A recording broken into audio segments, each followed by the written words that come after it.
2022, and the time is 6:01 p.m. Okay, and we have everybody in attendance. Should I say who everybody is? Yeah, you can introduce everyone. 'Cause- okay, I'm gonna say who everybody is for those that don't know. We are ordering name badges. So we have the two attorneys here. I'm Todd Hirsch. Victoria Polidoro. Vice Chair, Oh, Larry Don. Secretary, Linda. Chair Teresa Joyner, Valerie Ray, member. Gene Chesky. John Cody. Claude Woodman. and we want to say good evening to everyone. Okay, so now, can I get a motion to open the public hearing for 6-12 Hudson Avenue? We call it Walter Chatham's project. Yeah. Yes, Walter, How are you? here, in person. Hello. Okay, so we're gonna continue the public hearing. Can I get a motion to open the public hearing? Okay, we have Clark first, Jean second. Okay, all in favor? All in favor? Aye. Walter, would you like to make a presentation for, to bring us up to date and the public? Yes, okay, I apologize, I sort of wondered whether I should go on Zoom or bring the drawings. Should I point this in? any Rashid, do direction? you have this stuff? Sorry. Hmm? I don't know, can I, is it right? Yes, we can see. Okay, great. But the public will be. Well, there's a camera that's looking at. That's what I was asking. So I just stand here and point and the camera will be, thank you. Okay, hi. Hi, everybody. So for those of you who don't have any idea what we're asking to do, we live, Mary and I live in a house here. This is Hudson Avenue. The Little League field is here and the old Gifford Woods factory is down there. And this property currently has a house and an old barn, an old garage. And it's on septic, believe it or not. It's got a little septic Walter, system. is that garage still there, It even is, today? it is, yes, And it it is. will be removed? It will be removed, yes. Right, Does it so, have to be removed before we approve the site plan? Yeah.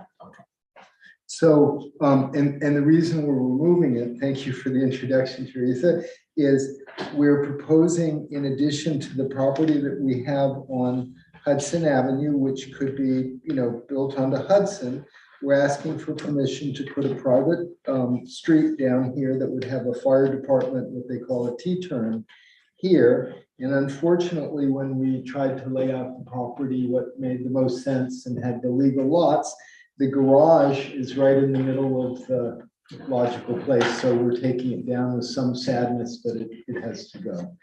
And I think that we explained before, but I'll say it again.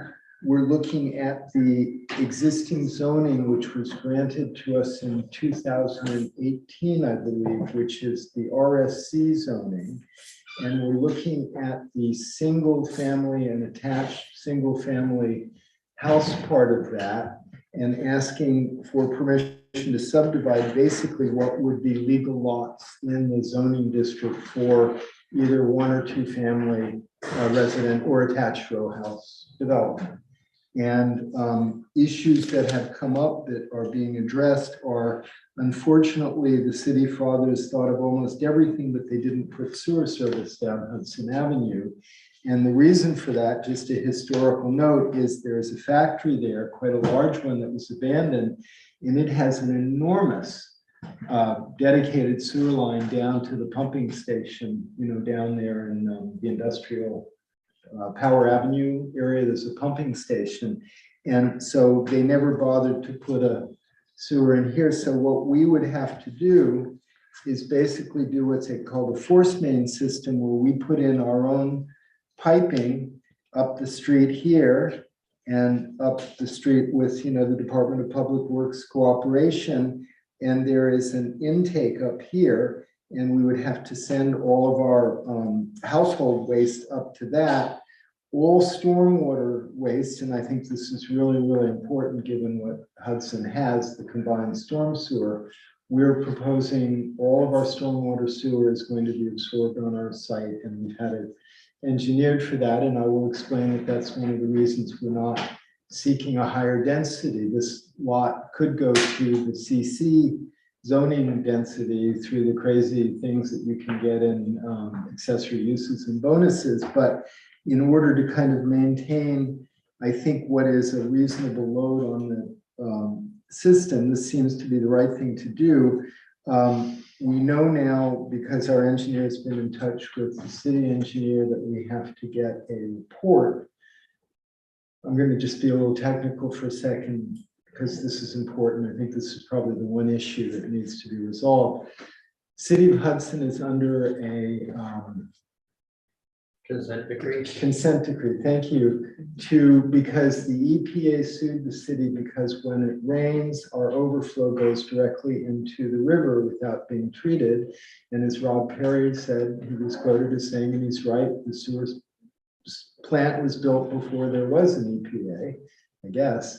And so the important things that we note is that we are proposing to go up to not a combined sewer line, but a dedicated sewer line. Fortunately, Union Street has a separate sewer and storm sewer. That's why some of you know they've been trying different absorption techniques on Union Street. They've got those planners that didn't work out very well.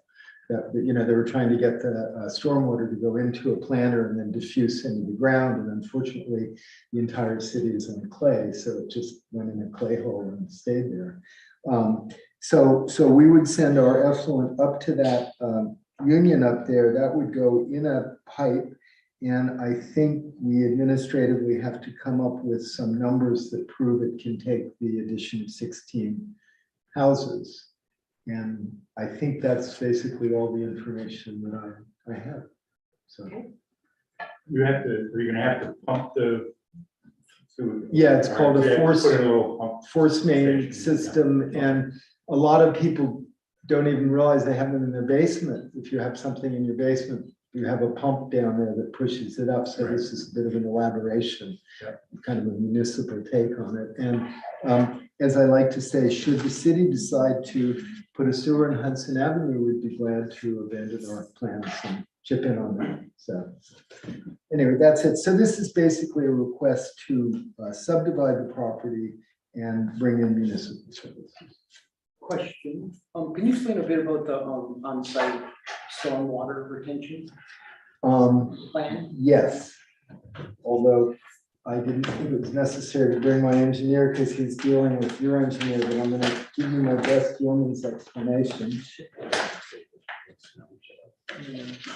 Next time I'll bring boards with an easel.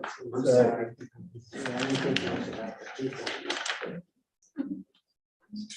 Oh. That's nice of you. oh my God, we've got some heavy hitters here. A good boy scout.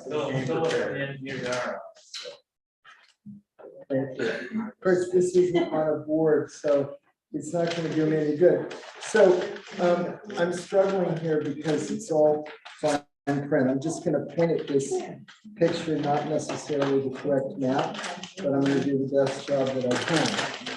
So basically, we are proposing eventually building up to, including the house that's there, and taking away the barn that's there. We're asking eventually we'll put 16 either attached or semi-detached houses right on the property. And they'll basically be all the same kind of sizes. Yeah, well, Except for the last one on the end. we're not even sure. These are just to show, you know, how like a house could fit on a Hudson. But are you still gonna have that lot on the end? Yes, or yes, something? yes, something there. So, and actually that's very pertinent because I'm not sure I've even got the right plan open here. I But think I there's, see it, okay, because it said it was gonna be circular. yeah, but so this has changed a little bit. That's just a building there, just to show, that's what the engineer showed, to show a building there, because he's trying to show how much site coverage we're going to have.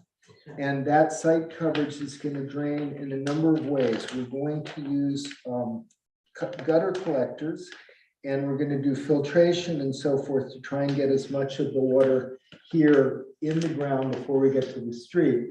Now, I just want to say one thing before I continue, because this is really important. I made that quip about Union Street and the clay. I'm proud to say that this site is 100% landfill, put there largely when they built the Columbia Hospital, and it perks like you cannot believe.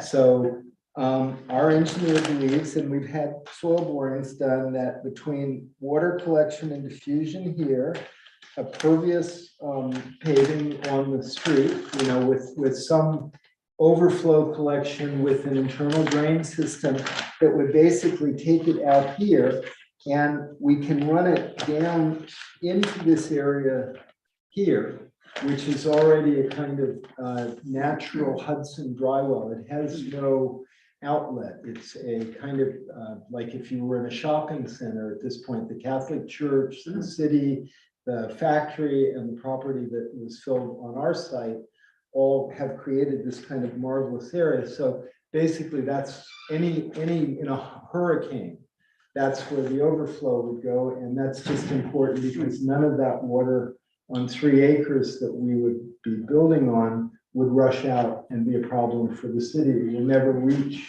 the combined system. All we're basically going to put in is our.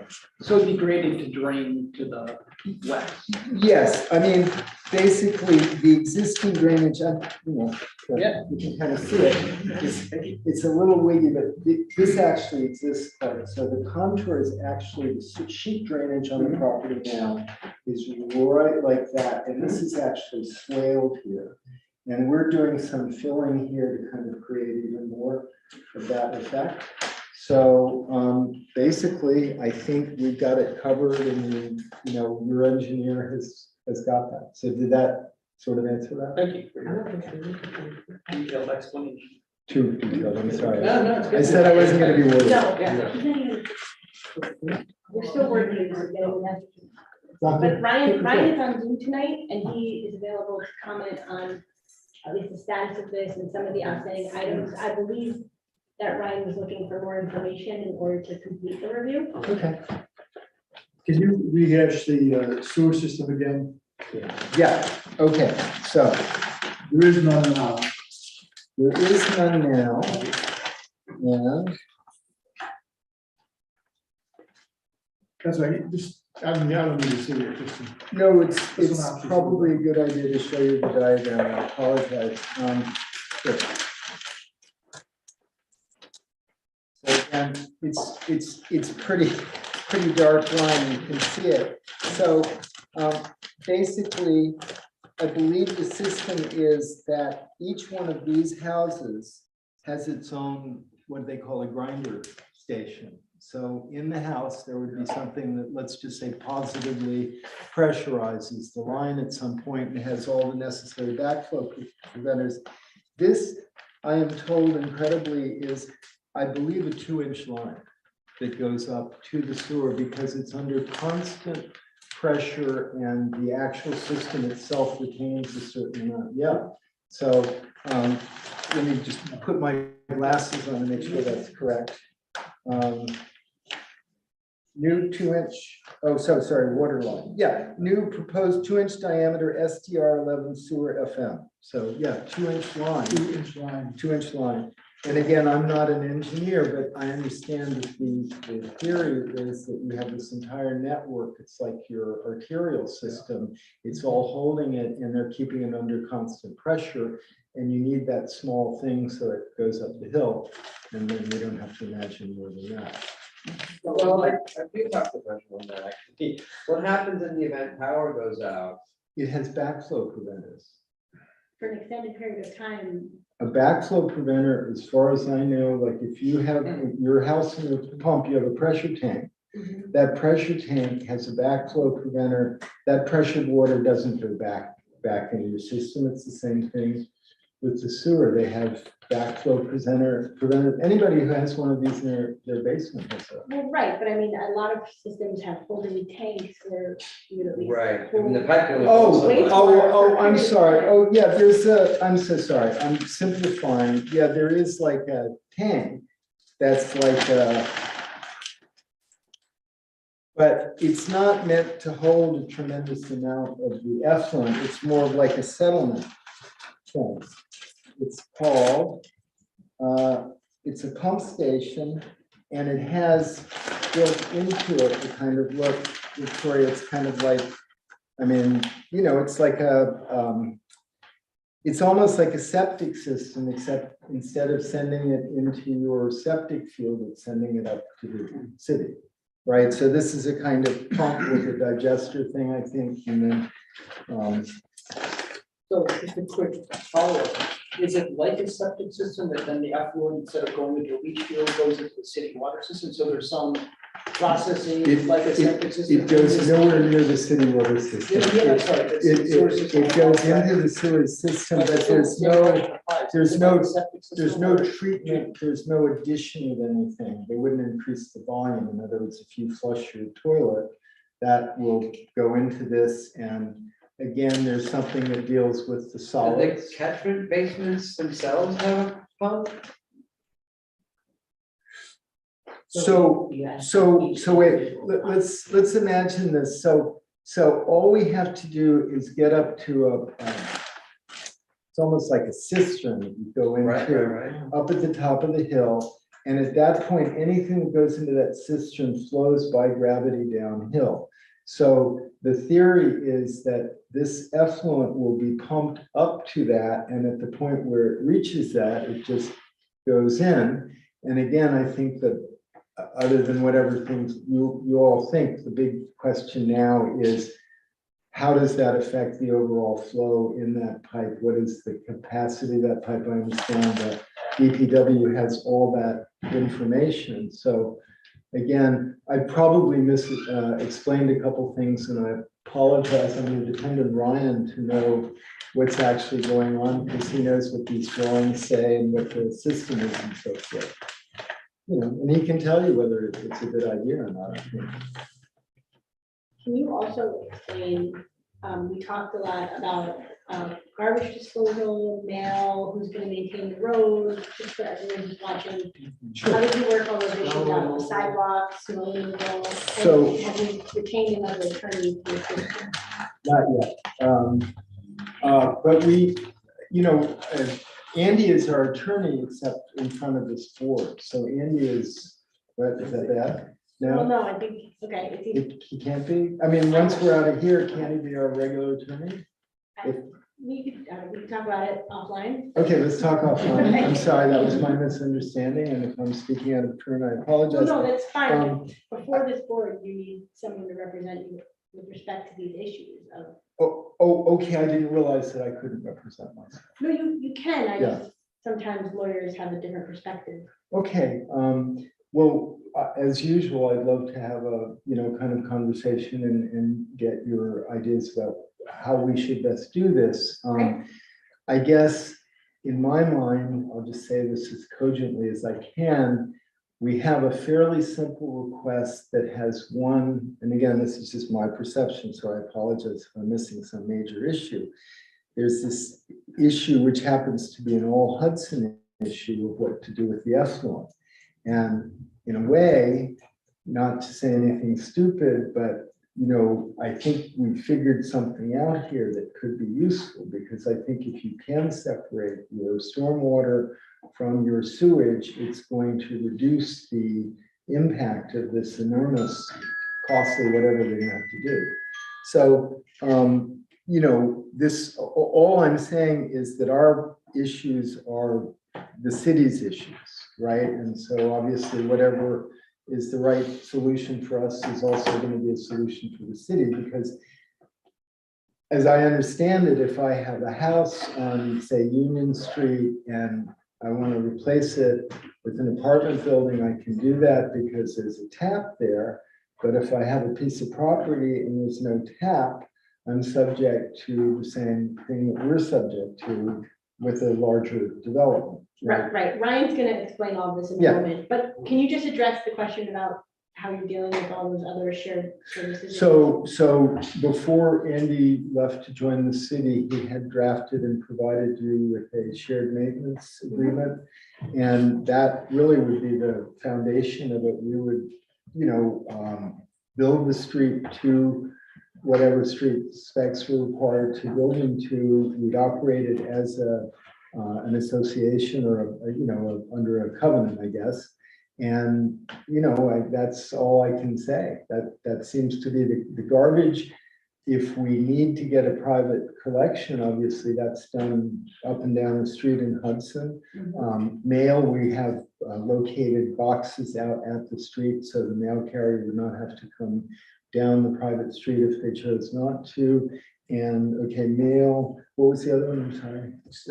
Snow removal would be, we have city snow removal on Hudson Avenue, and we'd have to have snow removal done privately on our street, I imagine, unless we could contract with the city. Which I don't know if there are examples of that. I mean, there are these weird things that used to be private, like Willard Place, that are streets now. And then I know that some people, there's a funny little area between or behind Allen Street, sort of below 3rd Street, where there are like alleys that aren't the private property and houses down there. I mean, I think we can cover all of that, and we've allowed for it, and anything that you think we're deficient in, we can address. Thank you. I just wanted you to explain it for everyone. Oh, I understand. Yeah, sorry. I'm still stuck on that sewer pipe. These buildings are going to have grinder pumps into them. Okay, and then that's gonna pump it into a 2-inch line onto Hudson Avenue, and it's gonna bring it out to Union Street. And Union Street, gravity fed down through the treatment plant. Is the city putting that line in? No, on we're Hudson putting Avenue? that. On Hudson Avenue. We would have to put that in, and that's another topic of interesting discussion, which is in many communities, if you request sewer service, they give it to you and they say, okay, we'll do a tax incremental financing for it, and you'll pay through your taxes. We're putting all these taps into the city, they'll get a sewer fee. In this case, at the time that we asked, we were told that the city wouldn't do a TIF. So we own this property, we're going to try and put sewer system in, and that's what we would have to resort to. And the city signed off on this 2-inch line, because I can't comprehend the material in a 2-inch line going up the hill to the main line on Union Street. Are the solids staying on the property and getting pumped separately? Okay, so it's like a Vegematic, if you're old enough to remember the Vegematic, right? It was a Saturday Night Live. Okay, or actually, a Bassamatic is what I'm thinking. A Bassamatic.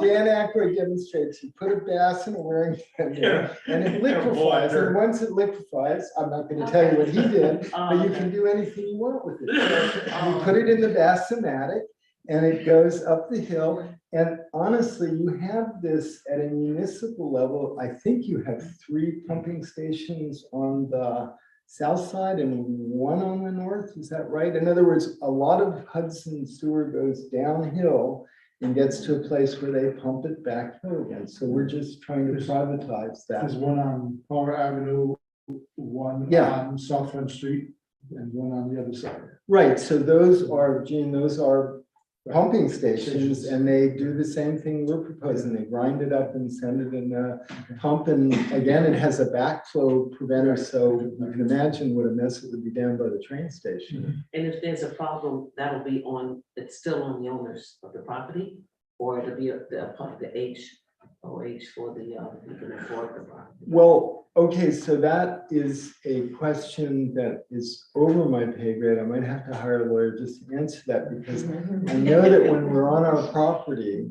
that's our responsibility. But I have a feeling, because we're using the municipal system, that we're going to be paying our sewer fee like everybody else does. So does that mean the city maintains those lines in the street or we maintain them? Those Would- are gonna be private lines, as far as Okay, I know, maintained by the homeowners. okay, then that's the answer and that Until it would. gets to the city owned station, at which point. Exactly, That's what and, happens to our individual lines, they're ours until yeah. it gets to the street. And, it's so interesting that you don't know about something like this until you have to read about it. And as you know, in Hudson, we have stone sewers, we have log sewers, we have sewers that are literally, just rings of brick. And Rob talks about how like down on Front Street, I believe it's just, Linda probably knows this, it's just like they pile some rocks up and that's what the water runs through, right? So I'm telling you, our 2-inch PVC miracle sewer is gonna be the coolest, most modern and well-maintained sewer in Hudson. Okay, I have a follow-up okay. question as well, following up on Jean. Are the basematics in the homes, or is there a big central So basematic So- by the So homeowner association? according to these engineering plans, there are home-based basematics on this block here and here. And these, for some reason, he did, I think maybe because he designed this initially for the first row as a single basematic, I believe located right there. You can kind of see where it goes. And after he did that, he said, it really doesn't matter. It's all just creating a kind of pressure grid. It's like the gas, your gas pipes through your house. How do they maintain it? It's a miracle to me how gas pressure works. And that's a tiny line. Yeah. That's really tiny.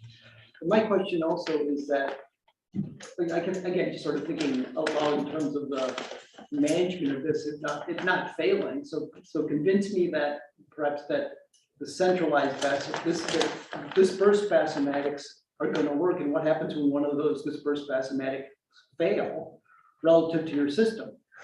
Well- I can imagine a centralized basematic being commonly owned and maintained, but dispersed individual basematics not being communally managed. So when one fails, what happens to your system? So that is a really good question. And the answer that I understand, and again, I'm not an engineer, is this is a constant pressure, constant feed system where when you flush your toilet and something happens, it activates the grinder pump and it gets forced through this backflow preventer valve.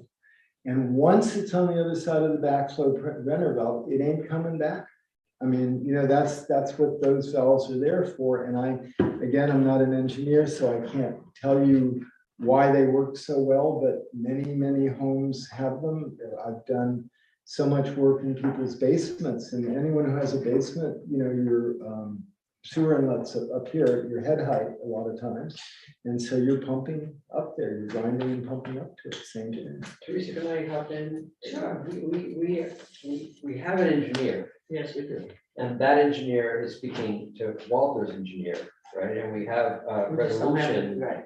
So it seems to me that a lot of these questions will be addressed by the professionals involved, but not tonight, right? Because we have to replenish the escrow and deal, I mean, as much as, this is fascinating, but it's premature, Since right? you want to move the meeting on.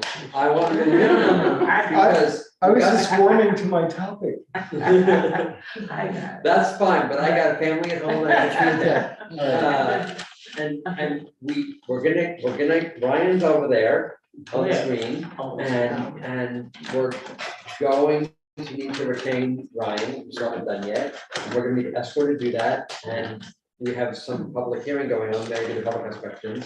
It seems to me that a lot of the sewerage stuff can be addressed next month when we have the engineers. You guys okay with that, For right? sure. Yeah. Okay, I so- still have questions, so thank you, Larry, for that. We want the engineers to weigh in. Yes, I think we do. I think Ryan probably has some preliminary comments. Okay, Okay. we're gonna let Ryan speak. Walter, Walter. Walter was just answering questions. You're done with your presentation. Yeah, just whatever you like. Ryan? Hi, everyone. How are you? What? Hi, Ryan. Happy to be back with you. So yeah, I think Walter gave a good overview of where we're at and some of the topics that we're focusing on. Just to bring you all up to speed, we've been back and forth with the city, and I know hopefully, we're going to have contract worked out and everything so that, I know Walter will be happy to hear we can get going on our, our in-depth review. I've had the opportunity to speak with Walter and his engineer, Pat, just so that they could kind of give me some background on the project. Some of the topics we've been discussing tonight came up on that. Mainly, I think the biggest items here are talking about ownership and maintenance. And I think you guys have all hit on that. Who's going to own and maintain the road, plow it, so that's in the sewer system. Gene, to your concern, these low pressure systems with grinder pumps, once you get kind of out of more dense cities, these are a fairly common practice. And actually a 2-inch line is quite large. I mean, we've seen large systems put in an inch line or so, but it's all comes down to who's going to own and maintain it. One item that has come up, other than the ownership and maintenance items, is DEC and DOH approval of utilities. So this project and the work that's being done is classified as a sewer extension by the DEC, and basically what that is instead of it's compared to a connection. So a connection being an individual point, and an extension being multiple points of connection, this being 16 residences, but then also any one connection that's over 2,500 gallons per day. So by the fact that that's an extension, this requires DEC approval. Walter had touched on it, but he and his engineer are going to be working to put together an engineering report that we will then be reviewing. And then eventually, once the city finds that all acceptable, will be forwarded on to DEC. And that's going to have a lot of those calculations and that backup information. It's going to discuss ownership and maintenance. So if the grinder pump, Bassomatic, right? Did I get that right? Yeah.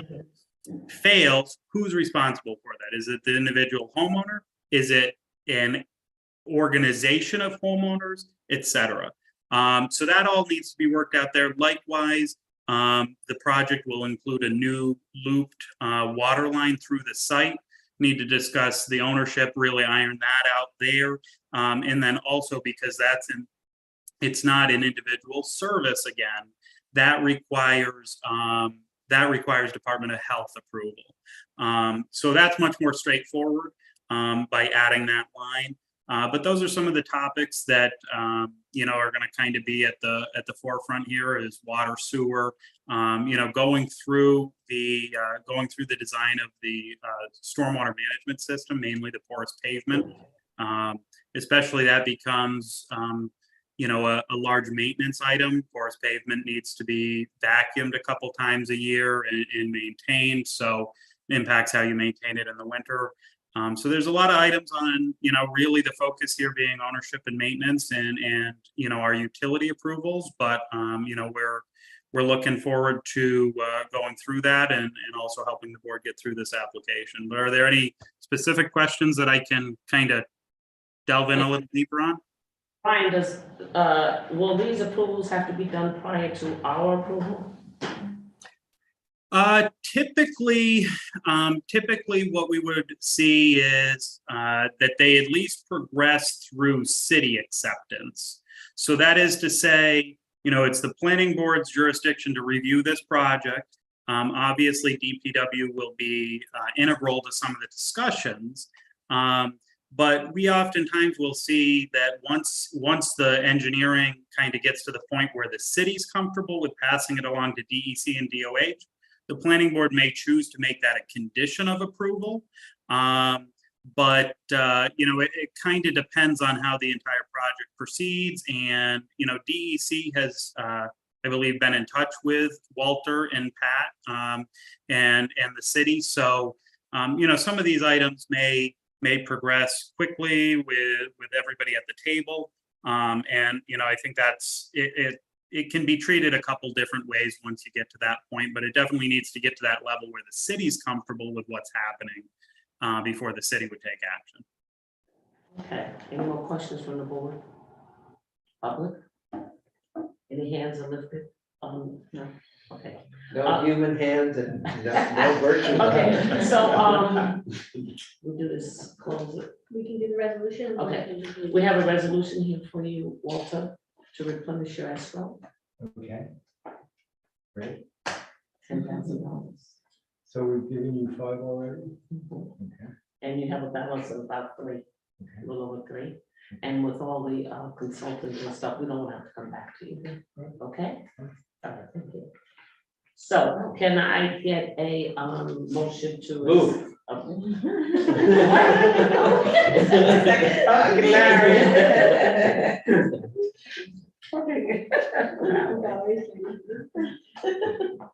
All in favor? All in favor? Anybody opposed? Yeah. All right, so moved. So do Can- you want to continue the hearing for a month or 2 months to give them time to? 2 weeks. I mean, what do we say as a board? How long do you think Ryan needs to Well, take a look at this? how long do Ryan and how long do we need to fully understand this?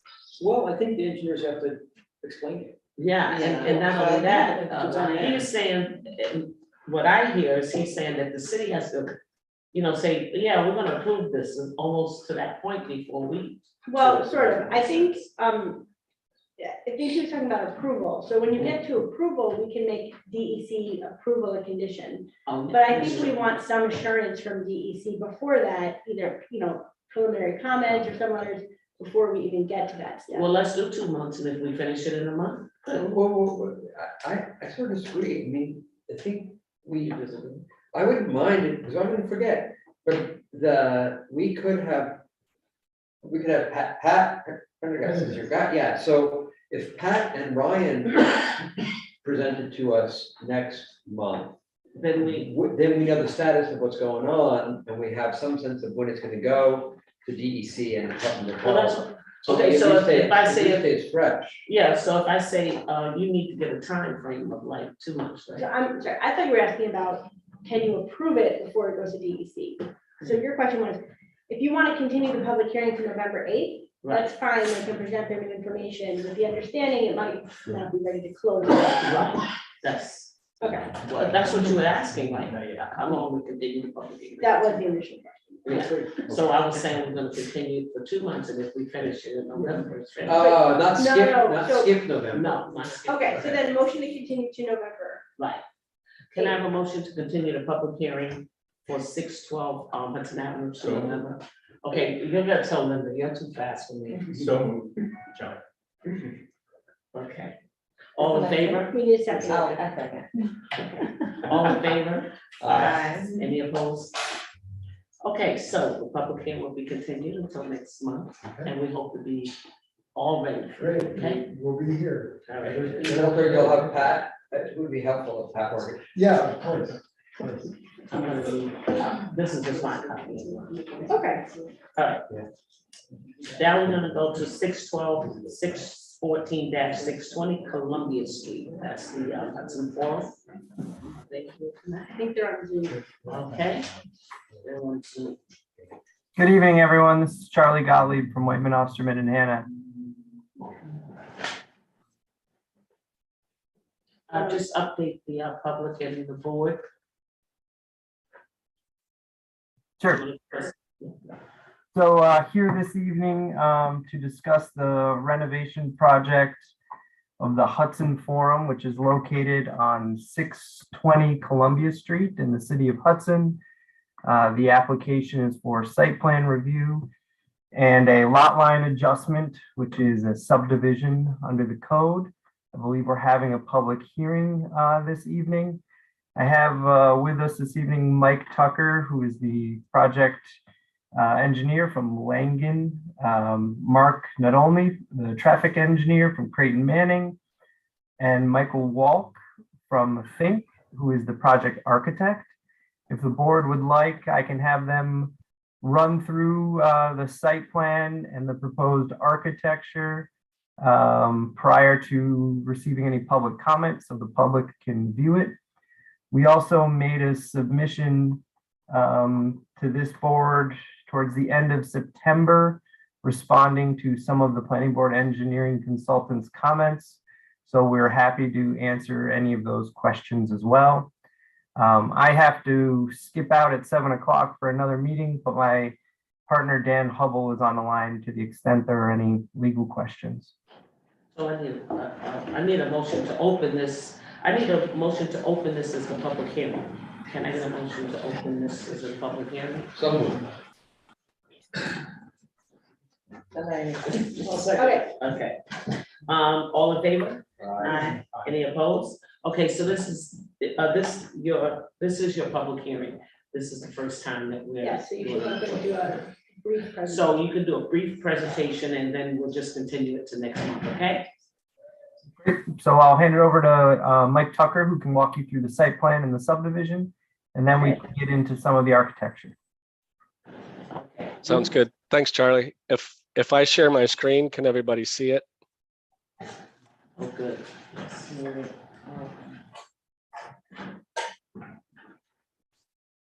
Let me see it. I'm not sure. Anyone with their computer? Can you see that now?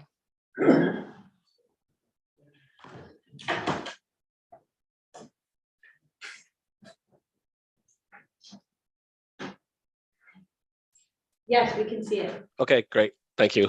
Sorry, I was just waiting for an answer.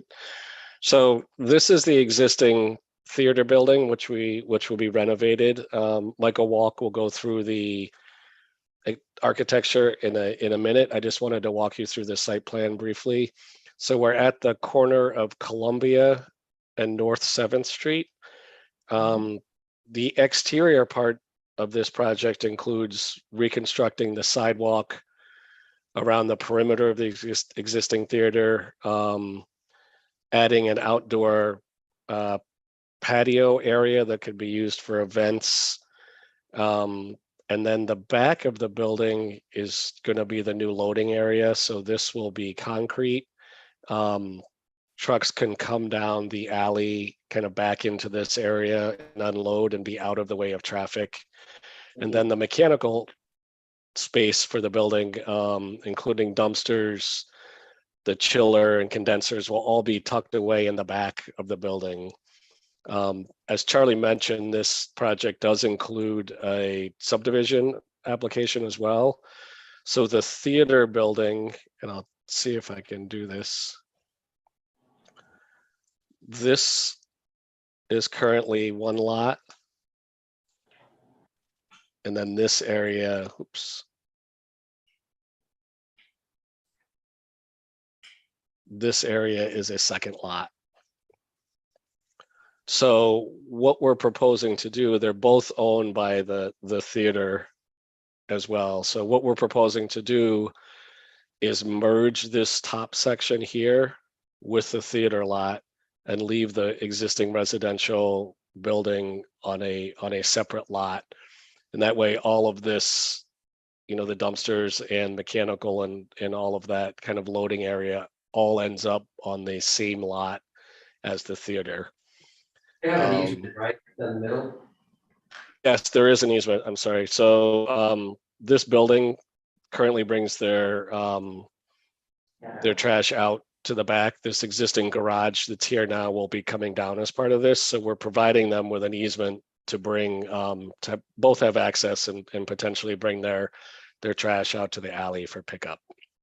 Okay, so they have an easement straight to the alley. Correct. Yep. We've recently received comments from the reviewing engineer from Verity. We responded to those. They were all, from a civil standpoint, were all very minor technical comments, which we've addressed and have resubmitted those plans. One was related to a sidewalk detail. One was they only wanted, we were showing 2 connections to the existing water main, one for fire protection and then one for the domestic service. We've changed that to be a single connection that will split inside the building. And then as part of this project, we're bringing our drainage around the building and up and tying in at this intersection here and picking up an existing city line that currently runs under the theater building and then back through these residential properties and back. So as part of this, we're cutting this off, picking up that flow and taking it up to that intersection. So they asked us, we were proposing a 12-inch line. They've asked us to increase that size to an 18 in case any future development or connection in the area wanted to tie into that. So we've done that as well. So that really addressed their comments, and we, like I said, we have responded and resubmitted those plans. So that is a brief description of what we're proposing on the outside of the building. I don't know if Michael can jump in and talk about the architecture as well. I'll stop sharing here. Sure. Hi, everyone. So Michael Walsh with Think Architects in Brooklyn. Let me just see if I can share my screen here. Okay. So yeah, the Hudson Forum project is, adaptive reuse of a historic building. By the way, I have presented a little more of the design. I want to say it was the August planning meeting, so I'll try to be kind of brief here. But both the exterior and interior have been registered as a state historic landmark. The project's applying for SHPO funding for restoration of a lot of those spaces. So that's one whole component. And then the other is the building was completed around 1937. And so we'll definitely be restoring some detail and some of the original architecture while fitting in, adapting the space. So the original use was as a motion picture studio or motion picture theater, many hundreds of seats.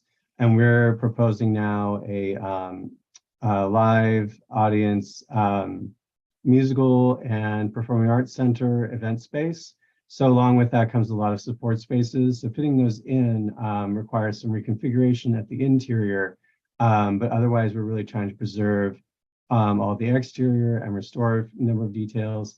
And as we go into the interior, the main entry sequence in a number of spaces that do have historic detail extant, we will be restoring all that and then putting the new facility within it. So let's see. Some of the condition today, unfortunately, a lot of the original plaster was found to contain asbestos and had to be abated. So the space is quite raw. And this is the large auditorium space. I'm sure many locals are aware. The building around the 60s or possibly 70s was converted to an indoor tennis court, and unceremoniously balconies were chopped and things. So there's also some of that type of alteration. But this was it as it was originally opened in the late 30s. A few more details of that, these images are very helpful for us to restore historic finishes and lighting and all that sort of material. Basically, at the right, this 7th Street's to the right, Columbia's to the bottom of this plan. A few things that we're able to restore. This garden space actually on the exterior we'll be replacing with something rather similar, and a paved outdoor space for small events, gatherings, and just in and out of performance nights. The portico is intact. Our plan is to enclose it so that it's a little more interior space and a large vestibule and a little bit of an ante space in and out with as light a touch as we can visually. And this whole series and sequence of rooms, they've been heavily altered, but we will try to restore them so that they feel much like their original. With the focus being this grand staircase that comes up to the original vomitories to the auditorium. So a lot of that we'll be restoring. To the left of this, the main audience space was just heavily chopped away as it was, and that's where we're focusing on a new performance and event space and all the back of house support spaces that go along with it. So I think actually, let me just find a couple of views. The plan as far as programming of this is, so come into the original vestibule and entry spaces, which is all circulation gathering, typical restroom core here. The first floor spaces are a mix of theater support spaces, and also a lot of those are meant to be used for things like after school programs or smaller meetings for community organizations. So that's this whole first floor plan has a lot of support spaces that are both integral to the theater programming, but also for the community. And Mike mentioned our back area here that we're using to screen as much as we can the necessary more back of the house equipment, some of which has to be outside for us. And then as we come up to the second floor level is where this is the main auditorium space. We are designing it to be as flexible as possible for as many number of uses as we can. So one or two of those main moves include the stage, and this full floor area is all at the same level, so that it can be one large continuous level floor space. And this seating at this level is retractable, so that that can function fully as full musical theater and very traditional proscenium type of presentation of live performance, or be cleared away for a very flexible space for any hosted number of events. And then as we go through, these are just continuing up. We have a fixed balcony here that can be sort of used or draped off for smaller events. And I do want to wrap this up for you all so that you can get to any questions or comments. Bear with me here. In elevation, just to come back, the very first image that we had. So the brick and facade in general is not in terrible shape, which is very good. Some historic details have been removed over the years. So things like railings up at the top of the architrave will restore. Original signboards that were eliminated, we will also restore. Some of them will be like a little more of a media installation, but mostly they'll be just posters as they originally would have been. So fortunately, we're staying within the existing building's volume, and so we won't need to make major alterations to the space, to the overall mass of the building, presence on the street, and that kind of thing. The one important move that we're making is to enclose, like I mentioned, enclose this, the entry vestibule. And so the idea here is this is a very minimal curtain wall, step back a little bit from the existing brick openings and working within those, so that it's, while providing more enclosed volume to the building, it's as sort of light of a touch as I think we can do to the exterior. And I think that's most of it, but this is just looking all through the first floor and all those series of spaces, entry, and then coming into a ticket desk, concessions for performance nights. Back here are all those spaces that are more multi-purpose rooms. Let me just see if there's others that are kind of useful. But why don't I just show you the theater? Bear with me here. Okay, so I'll end on this, I think. These are perspective views looking at the theater at full capacity with all the fixed seating. It's roughly 400 seats. We're fishing theatrical tech spaces and equipment up in the really tall roof trusses that are existing. And then that stays, but can all be cleared away so that, as you see here, this is one really open contiguous space for all sorts of uses for the community.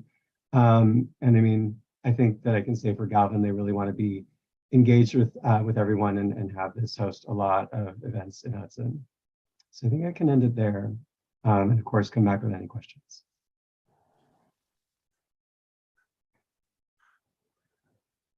We also have with us tonight, I forgot to mention in August, please let me know if I'm butchering your last name, but August Abicola, who will be involved, was I close? Who will be involved in theater management. So August, if you just want to introduce yourself to the public and your participation.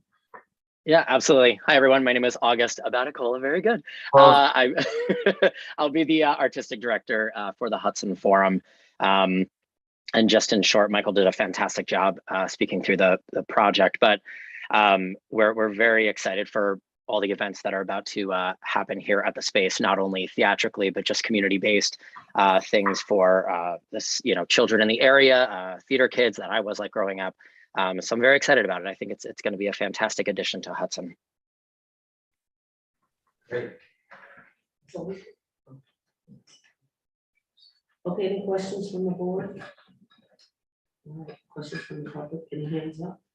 Okay, so, For start, Charlie, one thing that we've learned from recent experience with another application is that we'd like you to get input from historic preservation before the planning board approves the project. Because if they request to make facade changes, that will necessitate a site plan amendment. So where are you on HPC review? Sure. So we have submitted to the HPC for a preliminary review. Michael, have we had that meeting yet? Those tend to not be legal, so I usually am not needed there, but I do believe we have one upcoming in November if we have not yet met with them. It was originally scheduled for earlier September, and so we're meant to meet with them in their next meeting.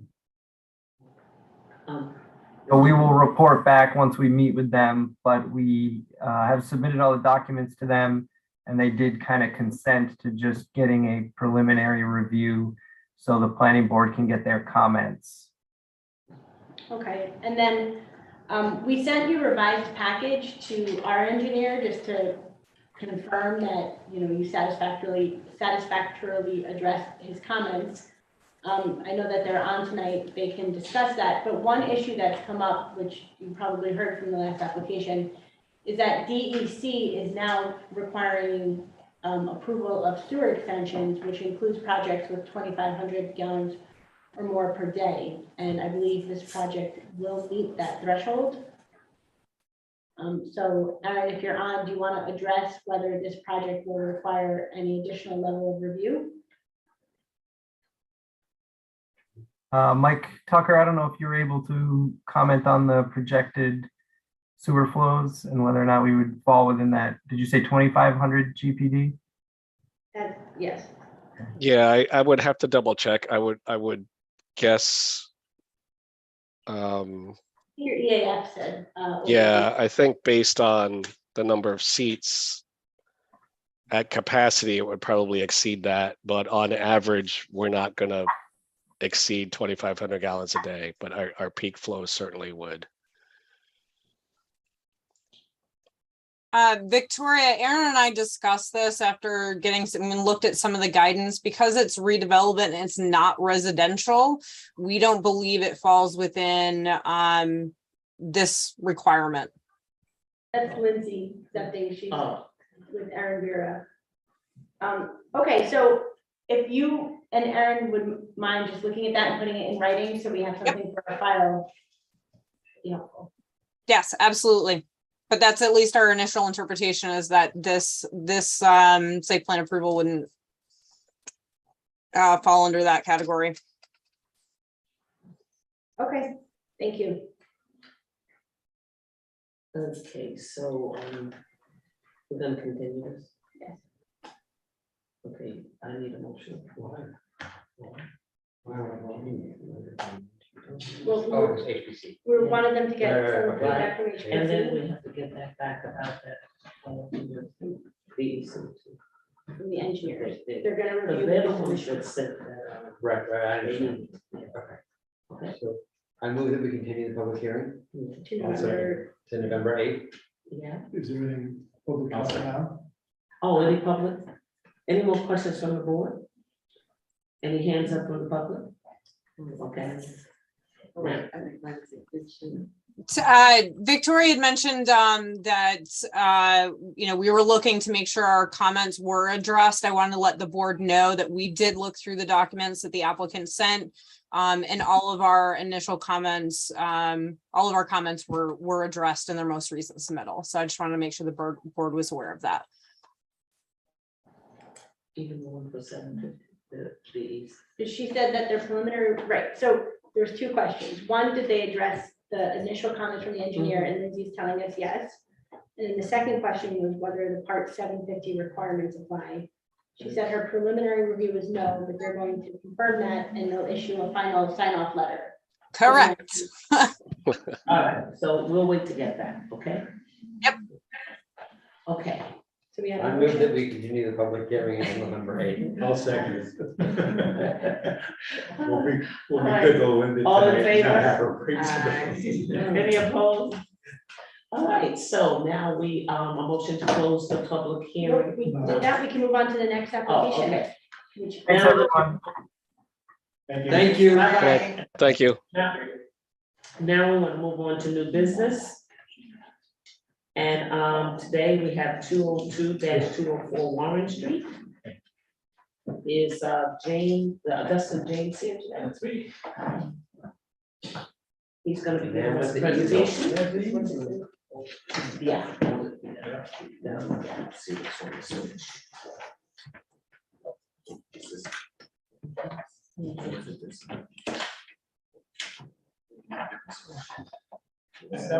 Dustin James, land surveyor at Crawford and Associates. We have a proposed lot line adjustment here on the corner of Warren Street and Second Street. The building is 202, 204 Warren. No, it's okay. All right, so I'll start up in the corner here to show you what we're looking at. It's currently two separate tax map parcels. The building 202 and 204 Warren Street are on this tax map parcel 17.1. And that's this parcel here. And then there's a second smaller parcel that contains the parking area. That's tax map parcel 17.2, fronting on Second Street and Prison Avenue. I want to just make a notation. Sure. This is presented by Dustin James, who's the architect and engineer, and what is a Galvin initiative. Oh, not Galvin. But he's not the architect, he's. No, he's Land not. surveyor, He's yep. a- he's No, a- land Just surveyor. land. He's a land surveyor. He's a land surveyor. Galvin is the owner. And Galvin Initiative Foundation is the owner. Well, I got two owners. They got Galvin Civic and Galvin Initiatives. The application said Galvin Initiative Foundation, so I don't know who owns, but the application, do we know about the application? Yeah, just one property. Yes, you have Crawford Associates on the land surveyor over there. Just- So right, this 17.1 is owned by Galvin Civic One. Is that the And- same as Galvin Initiative Foundation? It's separate, but related. So their intention here is to adjust the lot line and in a way, so we shift from having two tax map parcels back to back here and adjust it so that the division line now runs from the alley up to Warren Street instead of perpendicular to Second Street here. The line would run along, and I'll go move into the larger map now. There's an existing partition wall that divides 202 Warren Street and 204 Warren Street. That's where these steps are? Yes, yep, it pretty much goes down the middle of the steps. So the wall runs, its interior, Mhm. separating the two more or less halves of the Party building. wall. Yes, yep, party wall, yes. And the new division line would be a continuation of that, the center of the partition wall, party wall, straight back. So. Buildings have their separate utilities already? Yes, yes, they're already separate. Okay. This is They're under separate use, I mean, they are, well, it's not under separate ownership yet, that's the separate tax parcels, but yes, and I believe the intention is to convey them once lot adjustment, lot line adjustment is done. Just when I missed your answer, so water, sewer, lighting, cable, yada, yada, yada. Are those currently divided on the property? On the outside, yes, but internally, I don't actually, without having an engineer get in there, or a plumber or something like that, so I'm gonna say to you, I think so, but I can't positively. Because it's two separate buildings, right? Well, Yes, and they are divided by a partition We wall. can't, the board can't approve splitting a building in half until we know for sure that they're not Right. relying on each other. There's not anything. Right, Yeah. okay. We can, Yeah, I mean, it just seems like it would be insane to say, okay, go ahead and divide it and then Mhm. discover that you took someone's water away because the boiler's on the other half. right, Or the second exit. Yeah, we gotta do egress, trash, sewer, cable. So we Like should all have that had an engineer here or somebody. well, at this point, I mean, this is a subdivision, right, so we're just adjusting the lot line. Yeah, no, Okay. But we can't put a lot line through a building unless, like, No, I hear what you're saying. a crude I example would understand. be a Siamese twin, but like, you need to make sure each side can operate. As all their own, right, and I've, you know, Yeah, I mean, done our I measurements, have but I didn't no- go in the basement of the building, you Right, know, I You can't. just I did have the no- outside. I'm not opposed to, I mean, this seems like an open and shut, Right. it's a simple Yeah. lot line adjustment, makes Yeah. total sense, it's Yep. it's a duplex. Mhm. Done in the middle, Yep. but we gotta know Leave before we those do ones. that, before we vote on it, we gotta know that it can Right. be, can be done, yeah, we're not Yeah, taking the baby's head on one thing, and the baby's heart on the other one. makes perfect sense to me, and that's something we can look further into. I know, so that is something, the other issue, which we're already have submitted our application to the ZBA, is that this is in central commercial, but because it's within 25 feet of a residential district, a 10-foot side yard setback is required. This would be a 0 setback along this proposed partition Right, wall. right. I'm ignoring you guys.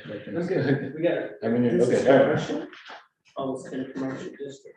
So we would need a variance, multiple variances for the side yard setback requirements, and so that's. So, So you couldn't grant approval unless those variances were obtained anyways. Right. First.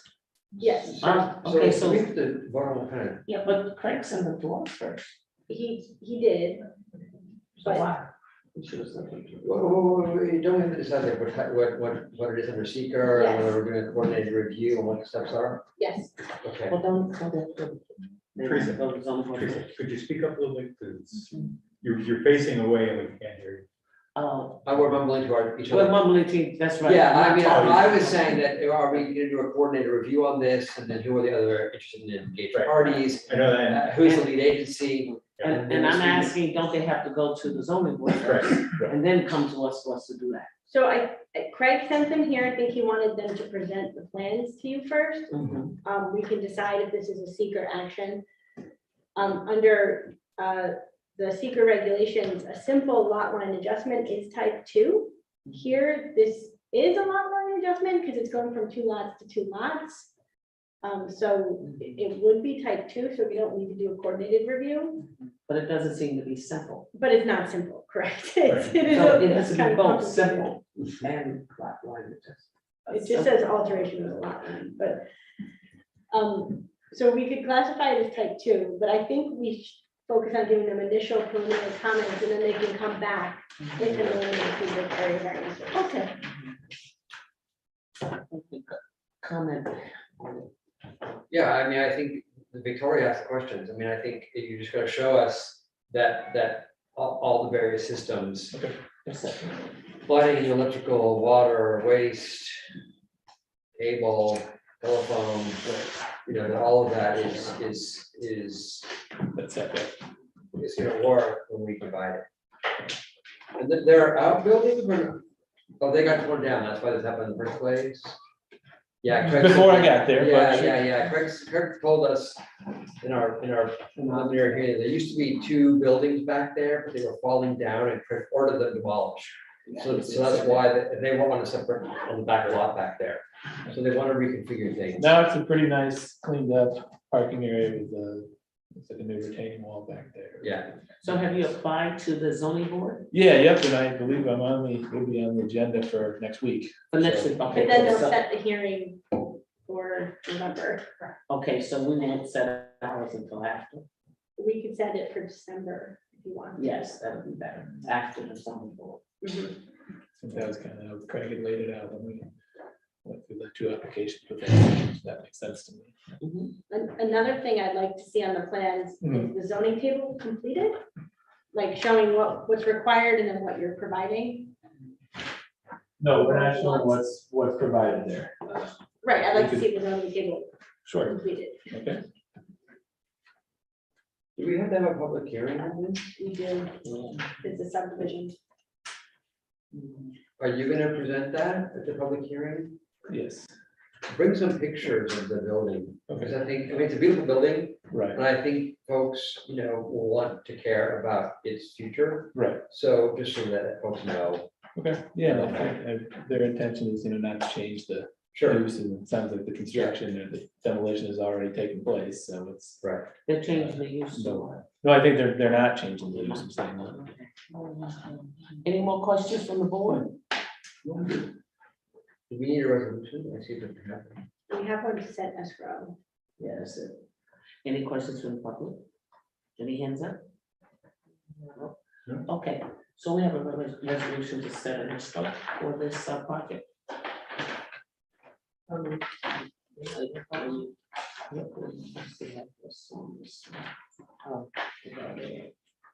It's on the screen over there. I can't see that, I'm sorry. Okay, in a second. No, I was gonna increase it. Oh, Okay. All right, we're gonna set a $5,000 escrow. That's to be paid to the city of Hudson. Could I get a motion to accept, to adopt the resolution. to adopt the resolution to accept, to establish escrow for 202-204 warrant? I need a motion. Eugene. Jean, and I need a second. John. All in favor? Aye. Any opposed? Now, do you want to set the public hearing now for December, or do you want him to come back? I'm gonna let him come back and we'll set it next month, because you never know what can happen. So we won't know anything next month, but you want to put it on the agenda to present? Yeah, you're going to the zoning board next week, That'll be next week, right, yes. so you should be coming back with. No, but they We'll have set a public- hearing probably for Oh, November. for them, for November. So we don't need to see him in November. because Right, we don't we're need to in see, right, So December. December, yeah. yeah, do you want to set a public hearing for it? Or wait until he finishes with the zoning? That is up to the board. Up to the board, do we want to set a public hearing for him now, when he has to go to zoning? And zoning's gonna give him a public hearing for the following month, which will be November. So do we want to wait, because we can't approve See if he anything, gets the so- variance. right, we can't approve anything. Well, why don't we put him on the, schedule a public hearing, and if we have to cancel it, we cancel it, because if that way in December, this seems to me like it's an easy, if once the facts are lined up, it seems to me that it's an easy approval, and that way we can get it, like, Does look at everybody it, next time we agree? look at it, is when we approve it and move on. It would be December 13th. Okay, agree, everybody? Okay. Yeah, agree. So, Do we need a Public motion? hearing. Motion to schedule Can I a get a- public hearing for can I get a 12. motion? You to- can get a motion, I'll give you. Okay, can I get a second? All right. All in favor? Any opposed? All right, that's it, so your public hearing is going to be 13. Proposed, proposed. date. Okay. So that's your public hearing. December 13th. Okay. And he will not appear In November. in November. That's gonna be a really short meeting. Yes. Okay, now we're gonna go on to the second item. on new business. Excuse me, did we vote on the escrow? Yes. Yeah. We did, okay. Yeah, I'm sorry, $5,000. Having this here distracts me. Yeah, it was Jean, It was, Jean and John. yeah, you seconded it. You seconded it, John. Yeah. All in favor? Alright. Okay, we're gonna go to 716, 718 Union Street. Are you here today? Yes. SPE Ventures LLC. Hi, I'm Christina Ducharme from KDA. It's been about a year since we've seen you guys. Welcome back. Thank you. So Now you're presenting for the public too. Right. Okay, because. So the project is underway, as I'm sure you've seen, and we are back because we would like to add parking to the site. slightly reduce our outdoor garden area and add a total of 4 parking spaces along Cherry Alley.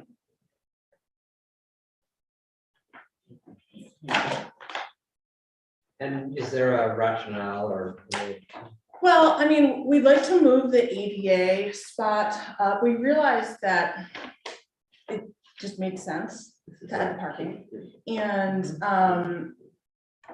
it's, you know, it feels like a more accessible path to have the ADA spot on the upper level where, you know, it has direct access into the building. So we, you know, we sort of rearranged our dumpster a little bit and cut into the garden a little bit, because I think it's still plenty big for what we're looking to do. And that's really it. There's no change to. You said 4? Yes. Because when we were looking at the plan, we only saw 3. Well, there's 3 spots. On Cherry I Alley. think the calculation of 4 has to do with because the ADA aisle moved up, so now there's an extra spot because there's Down no below, ADA spot right, down so below. 3 up on Cherry 3 up Alley top, and 1 but down it's- below, okay. Yeah, but okay, it's a we got net it. gain of 4. Yeah, it makes total sense. Okay. You want to show the board, I don't think everyone's, Yeah, I haven't. I brought this little set. I mean, I don't know if all of the big copies made its way to you, but it's. In other words, some people were not on the board when you came here last year. Gotcha.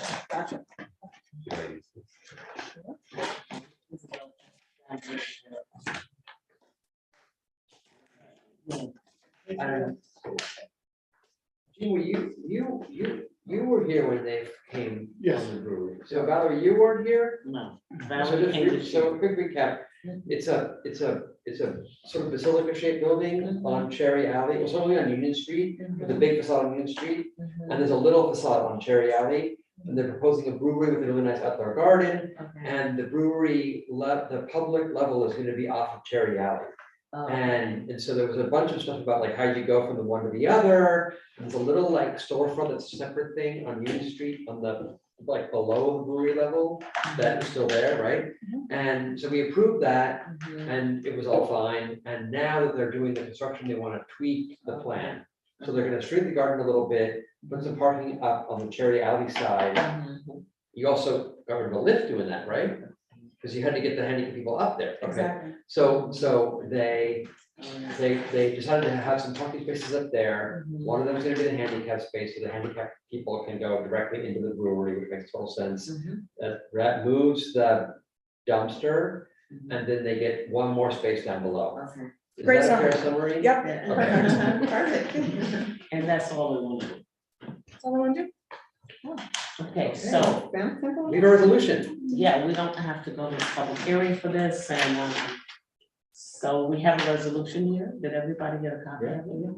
Okay, so can I get a motion to accept this, adopt this resolution? So moved. Okay, you got it, Linda? Okay. Okay, so who first and who second? LB and JC, LB. Larry Bound.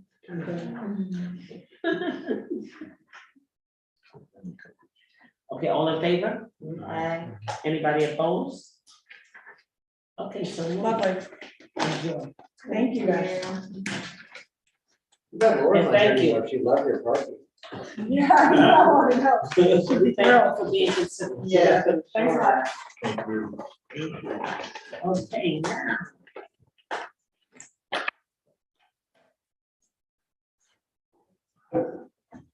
Okay, now we have 59 North Front Street, and that's Kite's Nest. Are you here today?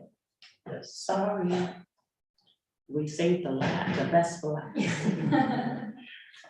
Hey, can you give us a presentation? Yes, so we're in the strange position of having the materials digitally, which probably works best for the It public does. at least, and then are you okay if I present here and show my screen? Yeah, share, please. Okay. Thank you. I prefer it, I prefer this. I do too. Well, the public can Did we see it get this way. something? It's so We got much something better. though, right here. We Yeah. did, this is okay. Kite's Nest right here. Yeah. We're all in this weird moment that. And we're in a weird moment where half the public loves this Zoom and the other half is like, I wanna go back to my normal ways.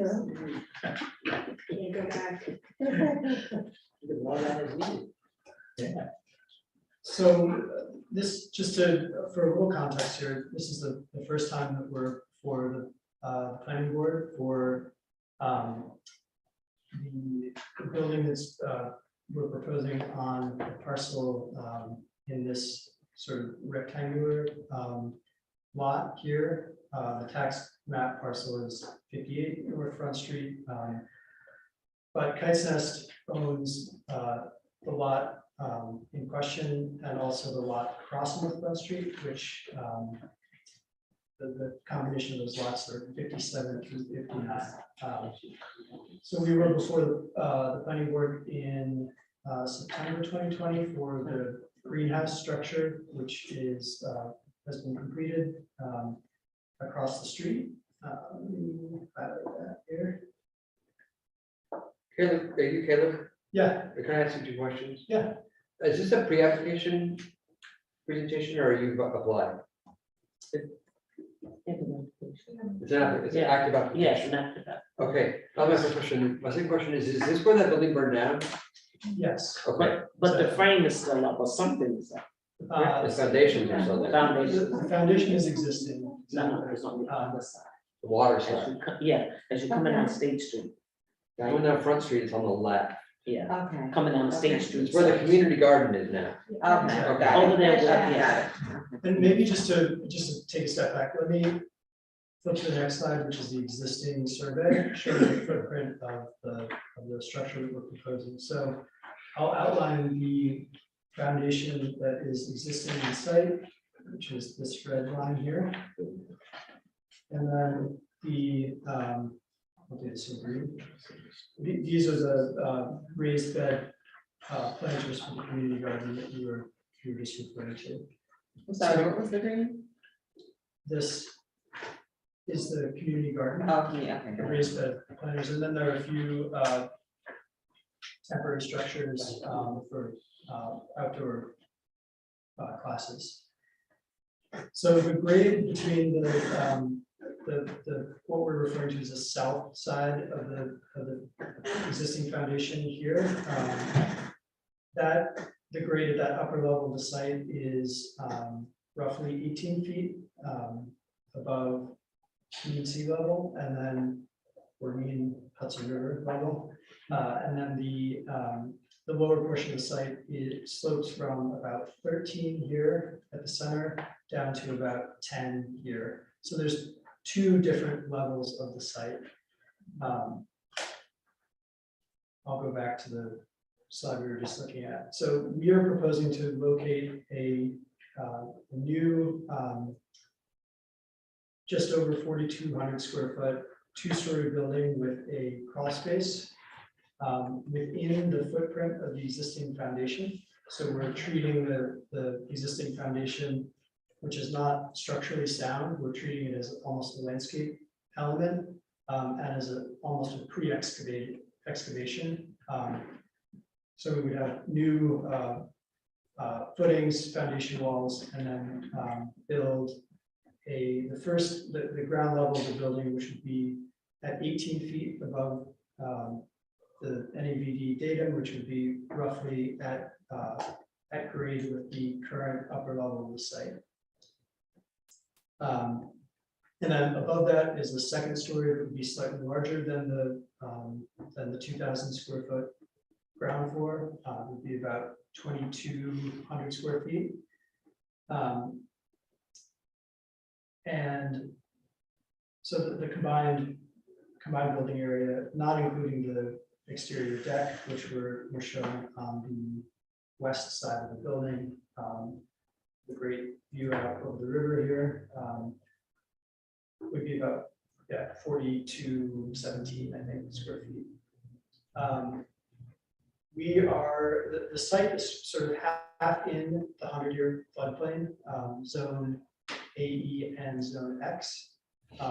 We're locating, and the elevation for the flood elevation for zone AE is 12, we're proposing to elevate the ground floor up to 18, so we'd be well above that. And then we have a crawl space that we're using essentially as,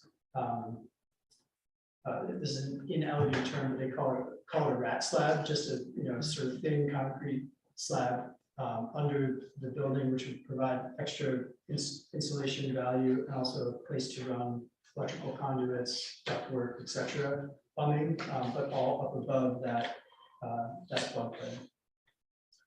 Our front setback off of Newark Front Street is 23.5 feet from the lot line. I believe the requirement is 10. We've got 70 foot plus rear yard setback. I believe the requirement is 30. And then the side yard, the smallest side yard setback is 59, and the requirement is 15. We are proposing to have sort of two different entries to the main ground level of the building.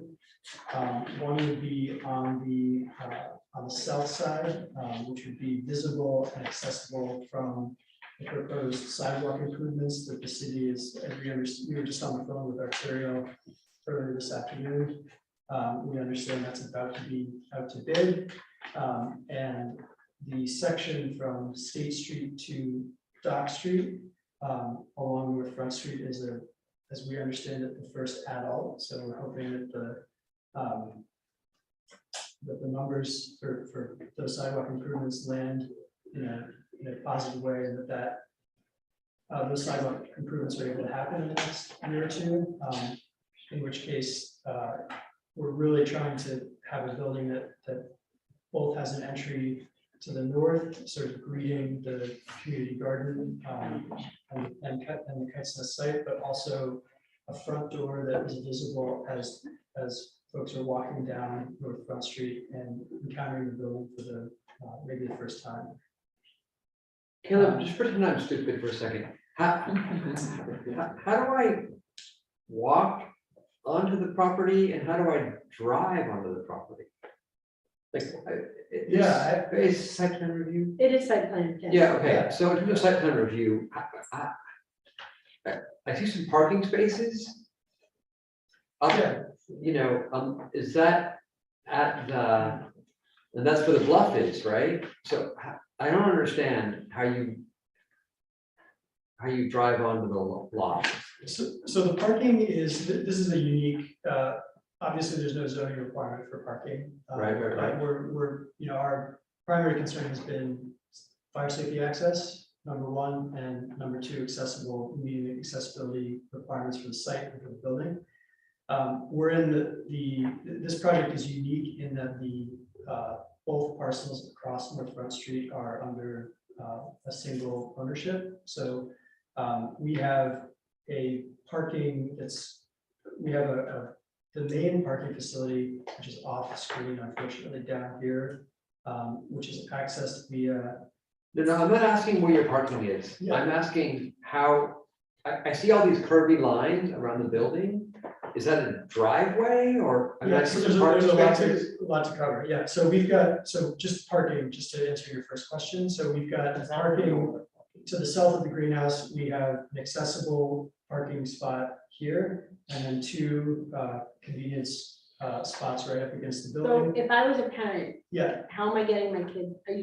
Are parents dropping them off, or are buses coming? And which diagram are you on, for number 1 or number 2?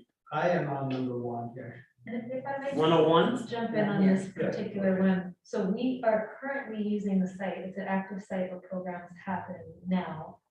There's currently no driveway or parking on that parcel, and we have buses and parents drop off all day, all afternoon, every day. So they just stop on Front North Street. Front Street. It's quite a wide street, and there's a pull off. So they pull up in front of the community garden. And that's where the buses drop off and pick up as well. So just to clarify, we already have a pretty active system of how that happens.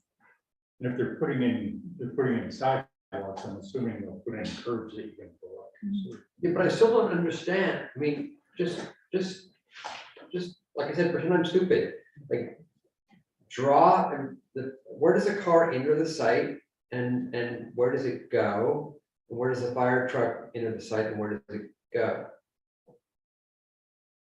So this is the emergency and accessible entry into the site, right through here.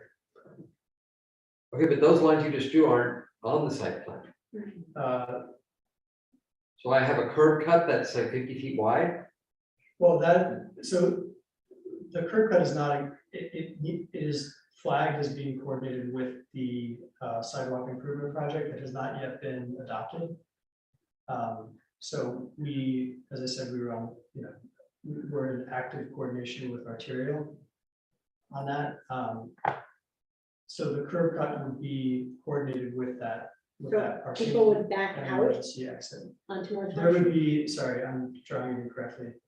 There would be a pull off there, so that you could have front. You would pull in front off the street, and you would depart the site, also facing the street, so it wouldn't be a back out situation. And also to clarify that Front Street ends right there in terms of the dock. So that there's the only traffic issues that we have is coming down the hill towards, people get some momentum coming down the hill. But going up the hill, somebody has just turned around a very sharp corner and people don't go fast in that corner. So it's not a particularly. And then what level is that grade gonna be? Because I see that the red line that you drew is at 17 feet, but the other red line is at 21. You have a 4 or 5 foot grade change going down Front Street. Is that turny thing gonna be at the 17 level, or? Yeah, so the accessible spot, and let me just say that this, this is actively being coordinated with the sidewalk improvements that have not been adopted. So we're a little bit trying to coordinate between the elements of the site which are within the property line, the parking and the driveway, and then the curb cut and the sidewalk improvements which are outside of the property line. So those two would obviously be coordinated and need to be fine-tuned with one another. But as it is now, the accessible spot, which is the furthest to the north here, would need to be, that's obviously where the grade requirements come in. So the 17, that 1 foot grade difference that you're pointing to, you would pull in at, what essentially at grade level of the street, because we can't change the slope of the street. And that would be, you would park there, it would be a flat area, and then this section, this turnoff here would also be at elevation 17. So you really haven't worked this out completely. Yes, exactly, yeah. Well, then why are you here? Yeah, I don't want to be difficult, but I just want to understand what I'm looking at. So we can't. So Caleb, I hope you understand. So this, what is this? What is this curvy line doing? What is this? That denotes regrading and surface treatment. So this is a contour line? No, that's not a control. So what is this line again? It's a surface treatment. So it's proposed regrading. So then it's a contour line. It's not a contour line, it's a change in the surface. So, but this is parking, there's like an apron. Here is an apron. The apron would be at the sidewalk outside of our site. Yeah. Okay, let's just say this is asphalt or concrete or whatever. Right, so what's this? That would be, well, I think it'd be DG essentially, and then the handicap spot would be. What is DG? concrete. It would be like a gravel aggregate. And then at the accessible parking would obviously be I concrete. think we should give them a chance to come back. Does this, do we need a public hearing on this? So I think we should have one. Yeah, we will, but we'll give them But a chance to come I back. don't, there are Yes, two other issues. Look, I don't want to be difficult. I mean, I think everyone's No, pleased with, you know, getting No, getting buildings built in town and. Yeah, That's totally, the no, question totally understand. that- I think that, you know, obviously, I've checked, like, we were, Craig recommended that we initiate the process. And the challenge that we're running into that you're zooming in on with laser focus is the difficulty of coordinating a project that has yet to be implemented or approved. It's out to, you know, it's out to bid and it's an add-on, so there may well be no improvements, right? So, you know, I think maybe it's a question for you all in terms of how we proceed, like what assumptions we can make about whether those sidewalk improvements will happen and on what time frame, so that we can you know, solve the design, the very real design issues that you're bringing up, but in a way that is with an eye to what will happen. So, I mean, look, I just happen to focus on that thing because it's the first thing that we raised. But ordinarily on a site plan, there's a whole bunch of other, for instance, it seems like you're gonna have retaining walls on the site, right, to manage this flat area where the parking is. Upslope, I don't see any information on lighting, egress or exit, and it seems that landscaping signage, there's a whole bunch of stuff that we usually see on a site plan application that we're not getting, and I think, you know, I think it's there are other submissions that we've received that are, you know, part of about this scale, there's usually like the lighting page and the engineer's culvert drawings and all the sorts of like the little tree well drawing, like there's like these cut and paste things that we basically we need.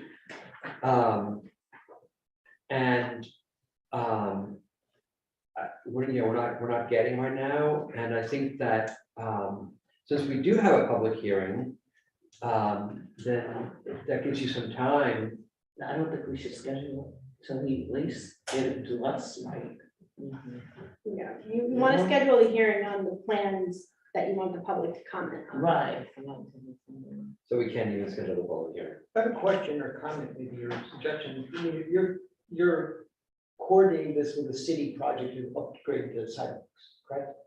That's correct, yeah. And it seems like in the past, projects that is an instrumental part of what's happening with the project in terms of our review. Don't we want to wait till that's ready to go before you guys come to us? I mean, that seems like a big deal, given the fact that it's connected to your parking, it's connected to your circulation, it's connected to fire access, et cetera, et cetera, et cetera. So a big part of our review is all contingent on that big unknown. Am I right? Yeah, I suppose the other way to do that would be to proceed with the current condition, with the, you know, just sort of draw to what's the site Right, condition. then how can we approve any of those things I just mentioned if we don't know what the final outcome is? Well, we would have to, if they were proceeding with the as-is condition, they'd have to provide for safe pedestrian circulation themselves, whether internally or via sidewalk. Okay, so we should see that. I mean, if there's an interim construction, which could be the ultimate final construction, the city thing doesn't happen, we need to know that. Yeah. And then maybe we approve it, you guys come back and say, oh, by the way, we got a city approval, and now we make an adjustment. Yeah, Craig won't even let you do it. I mean, in some ways, this is, we dealt with a similar issue on Galvin Foundation's apartment building, Yeah. where they had to phase their project, and they had to show us the safe sidewalk access to the part that they wanted to approve now. And then, you know, punt till later the part that we couldn't approve. So that, and again, Craig will not, he's not gonna give you guys approval. I can't speak for him, but as an architect, I would suggest to you that you should anticipate that he will not give you approval unless the entire site plan is approvable. Yeah. So, They're not ready. yeah, you probably want to build in some kind of mechanism so that you can get full approval now, and not now, but soonish, And then when you know more, you can fold in the arterial work and, otherwise you're gonna be held up. So if I'm understanding that correctly, we would essentially be applying for only the improvements within our lot line. Is that correct? Well, Or phasing it so that we have a plan for what to do when the sidewalk comes through and how you function without the sidewalk is phased in.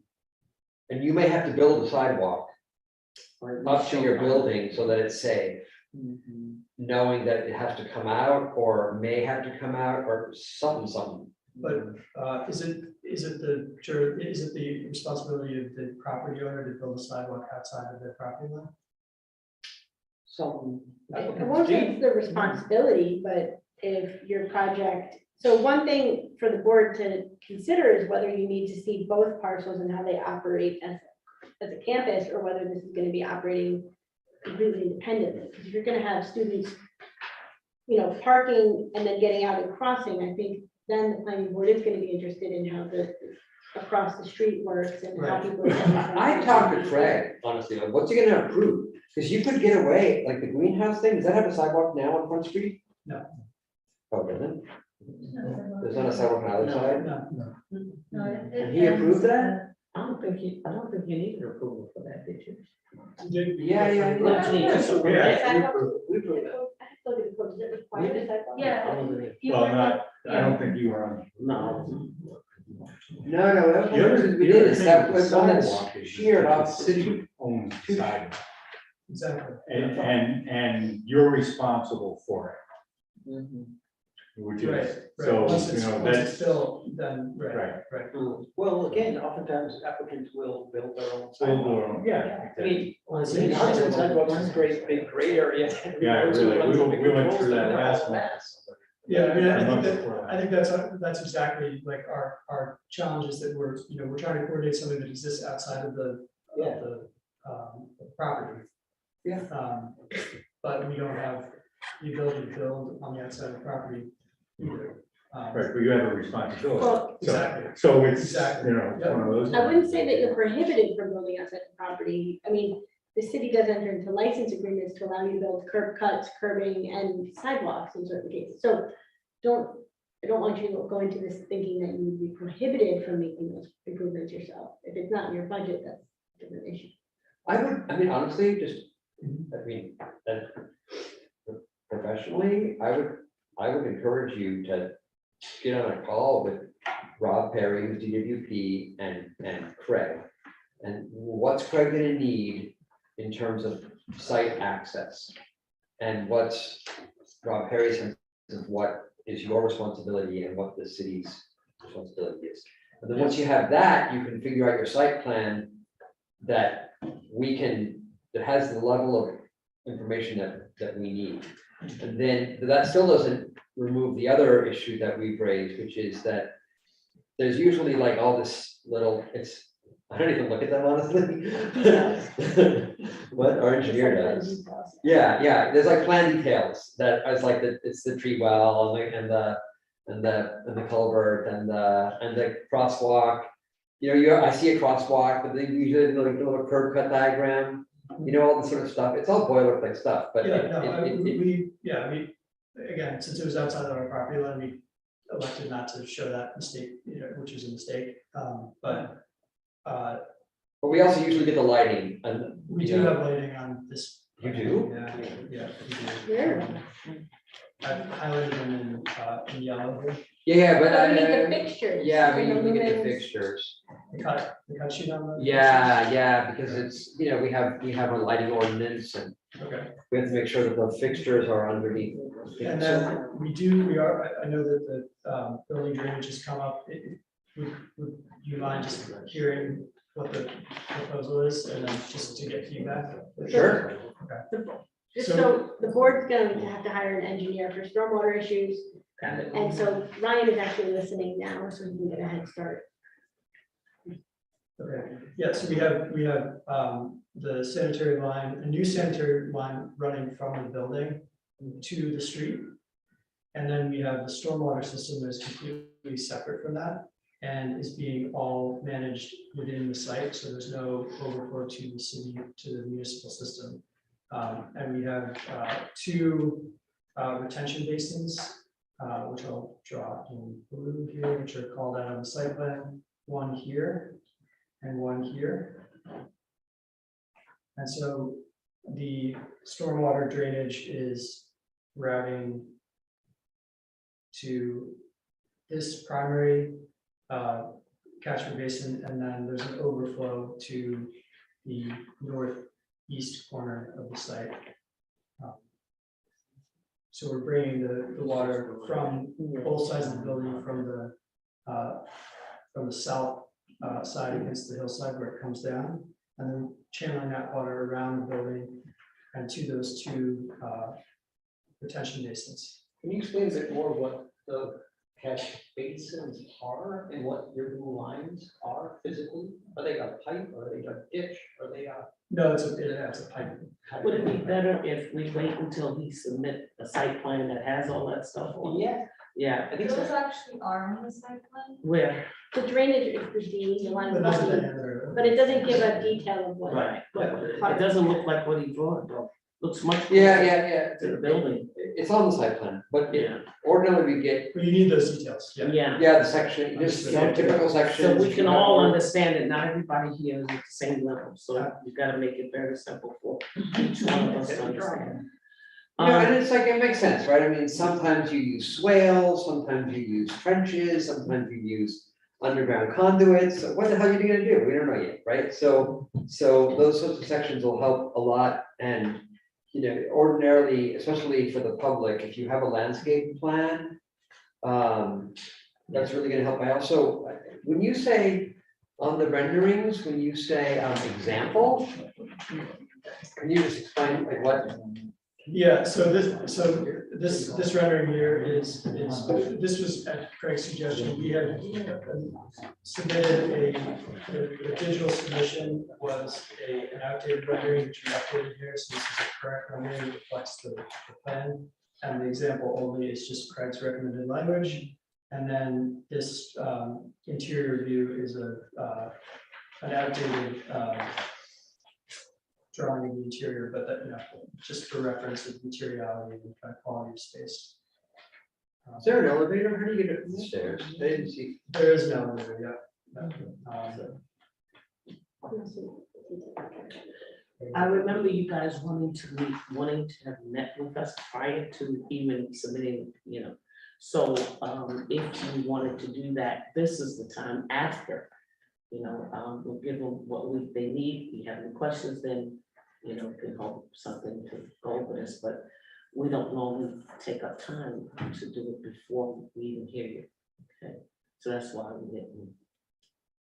that sounds great. Yeah, any feedback that we can get to smooth this process and not waste your time would be really appreciated. So, Just two other things. When you're giving the details, the trash enclosure, they should see what is it made of, what's the height, what are the materials. And then you have to determine whether this is now subject to those Part 750 regulations that have come up on earlier applications. And Ryan White is an engineer and he can talk to you about that. I'm sorry, can you say that again? The Part 750, yeah, it's whether DEC is going to require approval of this as a extension to the sewer system or a sewer extension, which has additional studies and analysis required.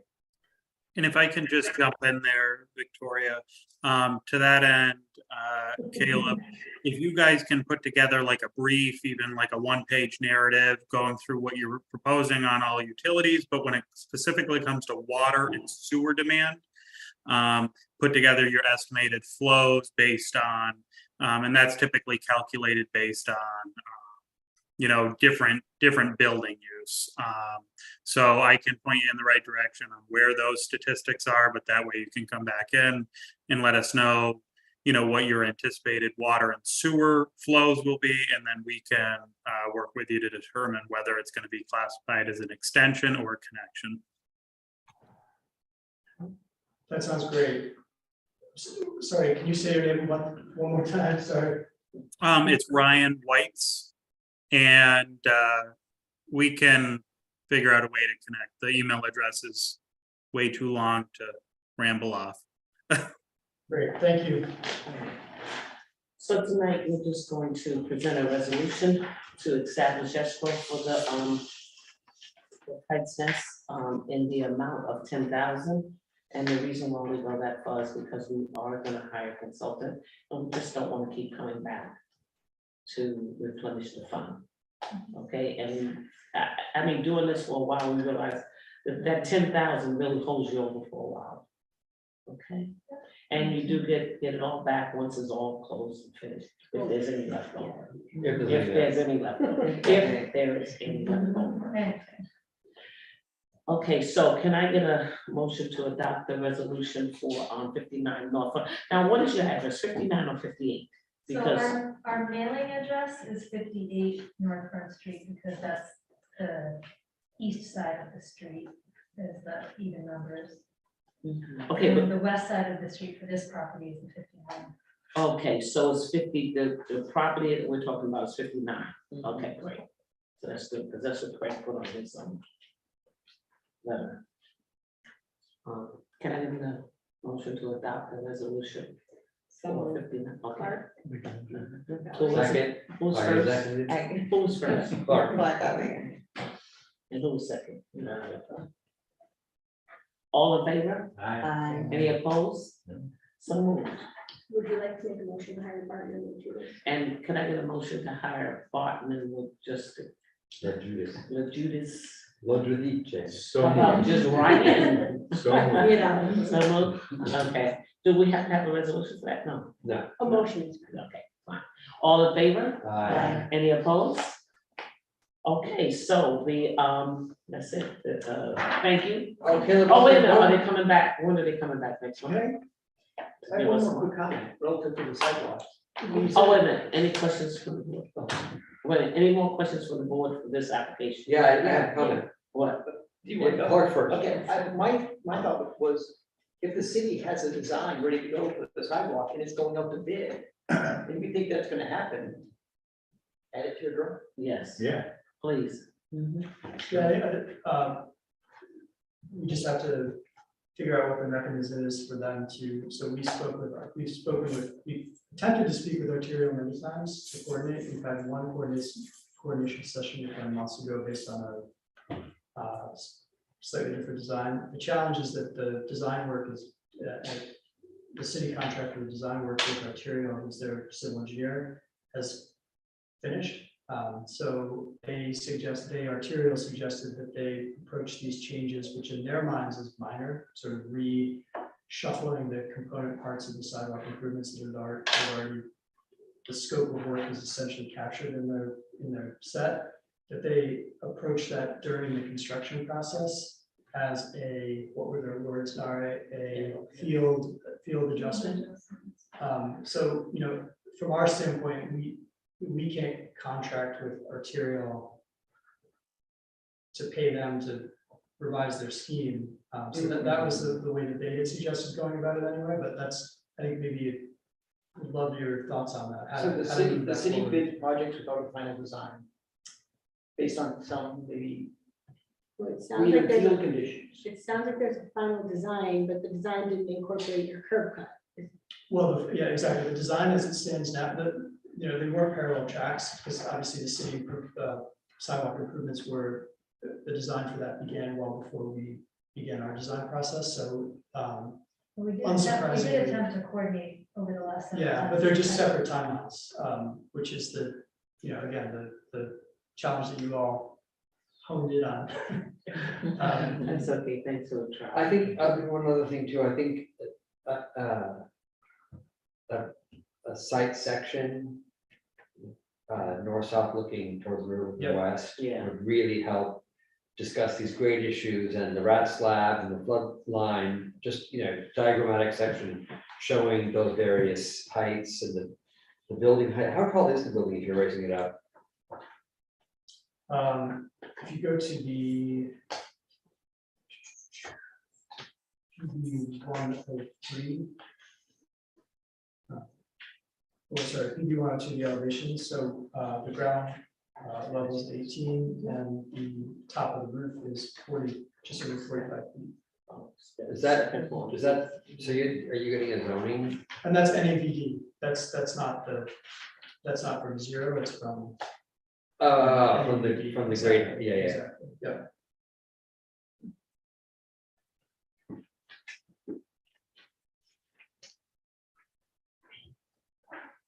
Yeah, I think a site section, because this is almost looks like a flat site, which, you know, it is. Yeah. And, you know, maybe incorporate the location of your culverts or whatever it is you're actually doing on the dashed view line. Yeah, incorporating those typical details at those, as you suggested. Yeah.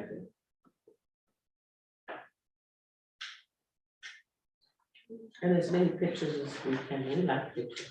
Do you mean like renderings or photos? Renderings, Renderings. yeah, yeah. The question is whether we can turn it around in 2 weeks, so November meeting, or whether they just want to contact us. That's the question. Can you turn this around in 2 weeks to be on our November agenda? Or do you want to just contact us and after this meeting and we can kind of go over all this with you again? I think the sidewalk question is obviously a big one. If it weren't for that, I would say we can do it. But I think we want to get together with connect with Greg multiple times, but we want to connect with. So we'll all get together. And the Department of Public Works and make sure that everybody has agreement, and if there's some sort of maybe letter that they can include. So we may need a little time. You guys have a lawyer and an engineer on the project, because I think sometimes the lawyer and engineer and you. We don't have a lawyer. Oh, you're the engineer? I'm an architect, You know. and we do have a civil engineer, yeah. So maybe you might want to have it one of those sessions that you do with Victoria before. And you're there too. Sometimes, yeah. Yeah, we'll get together, give us a date. Because I don't think we want to go through. When you want to talk this kind of again. conversation. Now we're again ready. with the Okay, cameras to talk. rolling. Okay. Yeah, so set up the escrow, Okay, get Ryan on a phone call, we'll try and work it out, maybe we can get Michael Hoffman on to talk about the sidewalk. exactly. Okay, I have one question. yes. It shows a fence around the property. Separating the railroad tracks from the property and Dock Street. How high is that fence and what kind is it going to be? I believe it's an 8-foot fence, and it's a combination of an existing fence that's there in certain sections and along the railroad tracks, there's a existing, wire metal fence. And Like a then chain link fence? chain link fence, yes. Well, it's a welded wire, it's like a livestock fence. Is that your fence or is that That's our- the railroads? And it actually, it sort of veers in and out of the Right. property line, so I think that's part of, we are obviously responsible, we need a continuous fence line there, no question about it, and we're gonna tie into the existing as we are able to on the property line. But we're not assuming that will stay. Is that on the plan, right? No, so we'll need the detail of the fence too, right? Yep. And is an 8-foot fence 8 foot. allowed here? Six is above 6, it has to be like open. Yeah, open. Percent open. Yeah, so if there was an It 8-foot is- fence that was before the Will rule be came in, 6 foot plus a 2 foot. that's with permission. Yeah, but if it's a welded wire, then it meets automatically the 8-foot rule.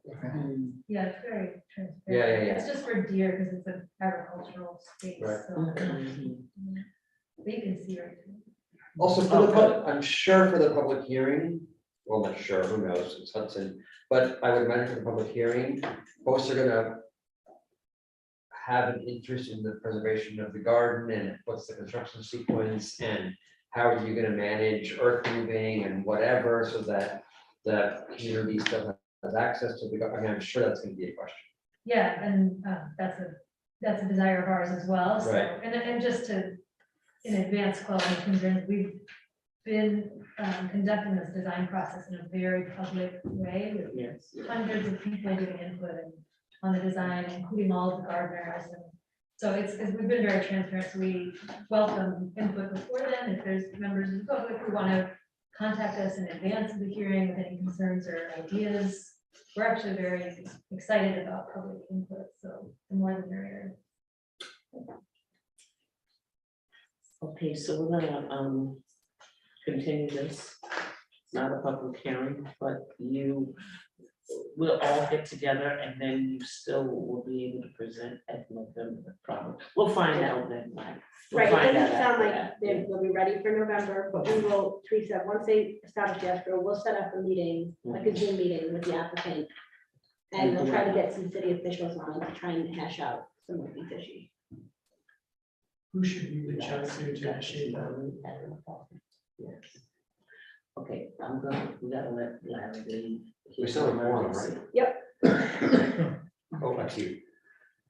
Go ahead. We meant for this to be a 2-hour meeting, sorry. It's okay, I just have to hear what.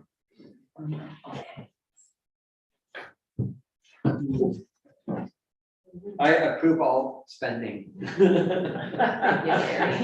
So one last question before we move on to this application. Are there any triggers that would require county review in this area? I'm not that familiar with this area of the city. Got the Chamber of Commerce down there. Is there a county office building, county road, property line? things like that? Oh, how close are you to the? There's city Sewage Department of treatment Works plant. buildings. Oh, yeah, There's that's a true. sewage treatment plant. So As who far owns as the county sewer? buildings, I can't think of any county buildings. The Chamber of Okay. Commerce, is that a private thing? Is I that, think that's Chamber of private. Commerce is at the top of the hill on Front Street. That's is that private? the or property is city owned. City, Yeah. the business itself, Chamber of Commerce, Columbia County Chamber of Commerce. Right, It's a name of it. right. Is But that- they're not, they're. Private. So that, Okay. what does that mean when you say that? But I think it depends on who owns. Yeah, because, otherwise, city. No. There's no comment. Maybe call me tomorrow. No. Thanks, Larry. Sorry, guys. Thank you, Larry. So, But okay. finally seeing you. So The likelihood. we'll nothing, okay. You're shocking. So, Thank you for all you do. we're gonna establish the escrow, and, which we've done already, and, we'll get together with you in a meeting, and we'll determine then, we'll be ready for November. Okay, if not, that will be December. It'll move along, but it's gotta move along correctly. If we get it right before we present it to the public, it's less problem. Trust me. Yeah, we appreciate that. It goes too much faster, and we've learned that through trial and error. So we have the scars to prove. Exactly, we certainly do, okay? So we did that, so all in favor, okay, now, Are they dismissed? oh, you're Yes. dismissed, Thank thank you you. so much. Thank you for your time. Yeah. Thank you for your time and listening to our feedback. Yes. We love it.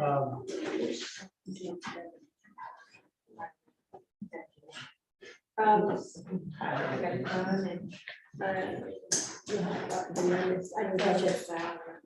Who second hired the engineer? Well, we'll have it on the video. Did I write it down? What's he got? There we go. Well, I just thought, I didn't have it down. Okay, now we're gonna, I should have wrote it. Okay, now we're going to go to, see, after 2 hours. We're gonna go to just regular business. Other And, business? did everybody review the planning board minutes for September? Yes, I see, I And see Linda the did a error. wonderful job. I see the Thank error. you, Linda. Oh, wait. Oh, you see that, sorry. The date, August? What was the date? August. August instead of September? It was September 29th. It was driving me nuts. And I'm going through all my paperwork. August, You know what, I might have August. filed it in August too. Read it and filed it in August. Not even looked at that. Thank you, Jean. Anybody else saw anything else? I did. I missed that meeting, so I'm not gonna vote on that. Yeah. Okay. Okay, so glad you missed the meeting too. So, I make a motion could I get a to motion accept, to yeah. accept the So, minutes for September? With the edit. With the Yeah, edit, right. The corrected minutes. of the corrected minutes for September 29th. All in favor? Any opposed? Okay, Valerie's gonna hurry up and do the bills. all right, Everybody got the all right. bills, then she don't have to do Yes, because everyone's seen them. them, right? Yep. And Linda records the bills into the minutes, and that is our record. Yep. And any other record that you want to go through the city clerk or the treasurer. Okay, so can I get a motion to accept the bills? Pay and pay, I haven't paid. Oh, so Second. All in favor? Aye. Any opposed? Okay, Clark, there you go. It's the committee reports. Clark is on the parking committee. Yes. So, I'll do a quick summary from the top, which was, there was money set aside for a parking study. There was a committee formed, which is the mayor, Tom DiPietro as head of common council, Ryan Wallace representing the common council, myself representing the planning board, and then Peter Pujano, who's the head of the Department of Public Works. Selection process, we picked the firm that met the budget, frankly, but I'll point out that Valerie and Dustin and myself met all of them, and that was actually very helpful, because I basically said, obviously, very qualified, but Fishback had the best price, and met the budget, so they were selected. Kickoff meeting, open call for input from public members. I participated in one of those sessions where we sat down with, his name is John something, Foster. I didn't know. And collecting, basically it was a data collection process that included, as John described to me, him walking the streets of city of Hudson, talking to the shop owners, etc. Preliminary drafts were presented to the committee. 2 sessions happened, and most recently, a workshop happened that I actually missed, but it was, John indicated that it was like with 18 or so city officials. And Now, when others. you miss a meeting, can you tell one of us to go in your place? I could do that, yes, in the future, right? Yes. It was basically a feedback meeting, so apologies that didn't happen, but I couldn't make it to that one. Currently, there is a draft of comments coming in. And again, I just spoke with John moments before this meeting, just to get the final update of where we are. And the next part of the process will be an updated presentation to the committee, final comments, and then a final presentation to the city of Hudson late November or early December.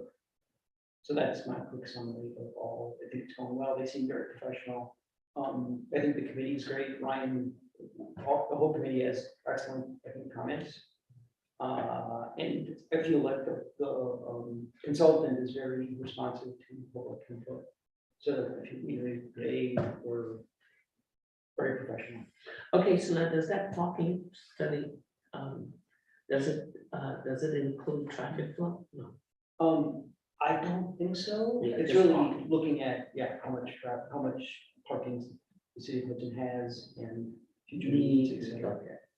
And I pushed the notion that, obviously you can't bulldoze half the city for parking. Not that that was on the agenda, but really, how do we manage the resources we currently have, and opportunities for expanding parking as needed. And one thing that John mentioned, which I think is a key takeaway, which we'll sure everybody will hear about with the final report, which is nobody really owns parking in the city. There's no point person in city government, so it seems to be either dispersed or sort of in this gray area.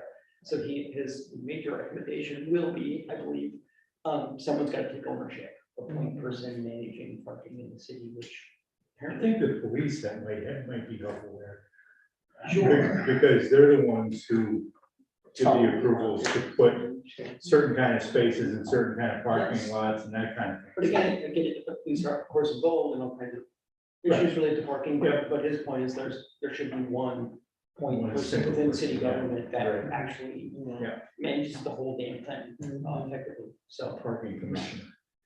you know, he's a half-time, probably Yeah, I half-time know. job in the city, probably not, so. And then another point is like the pricing is very low, or, low here in the. It went Hudson. up 100%. Bumping up pricing would create the revenue stream for that person. Sure. So that's the summary of the recommendations that I. Does this committee also include alternative means to driving?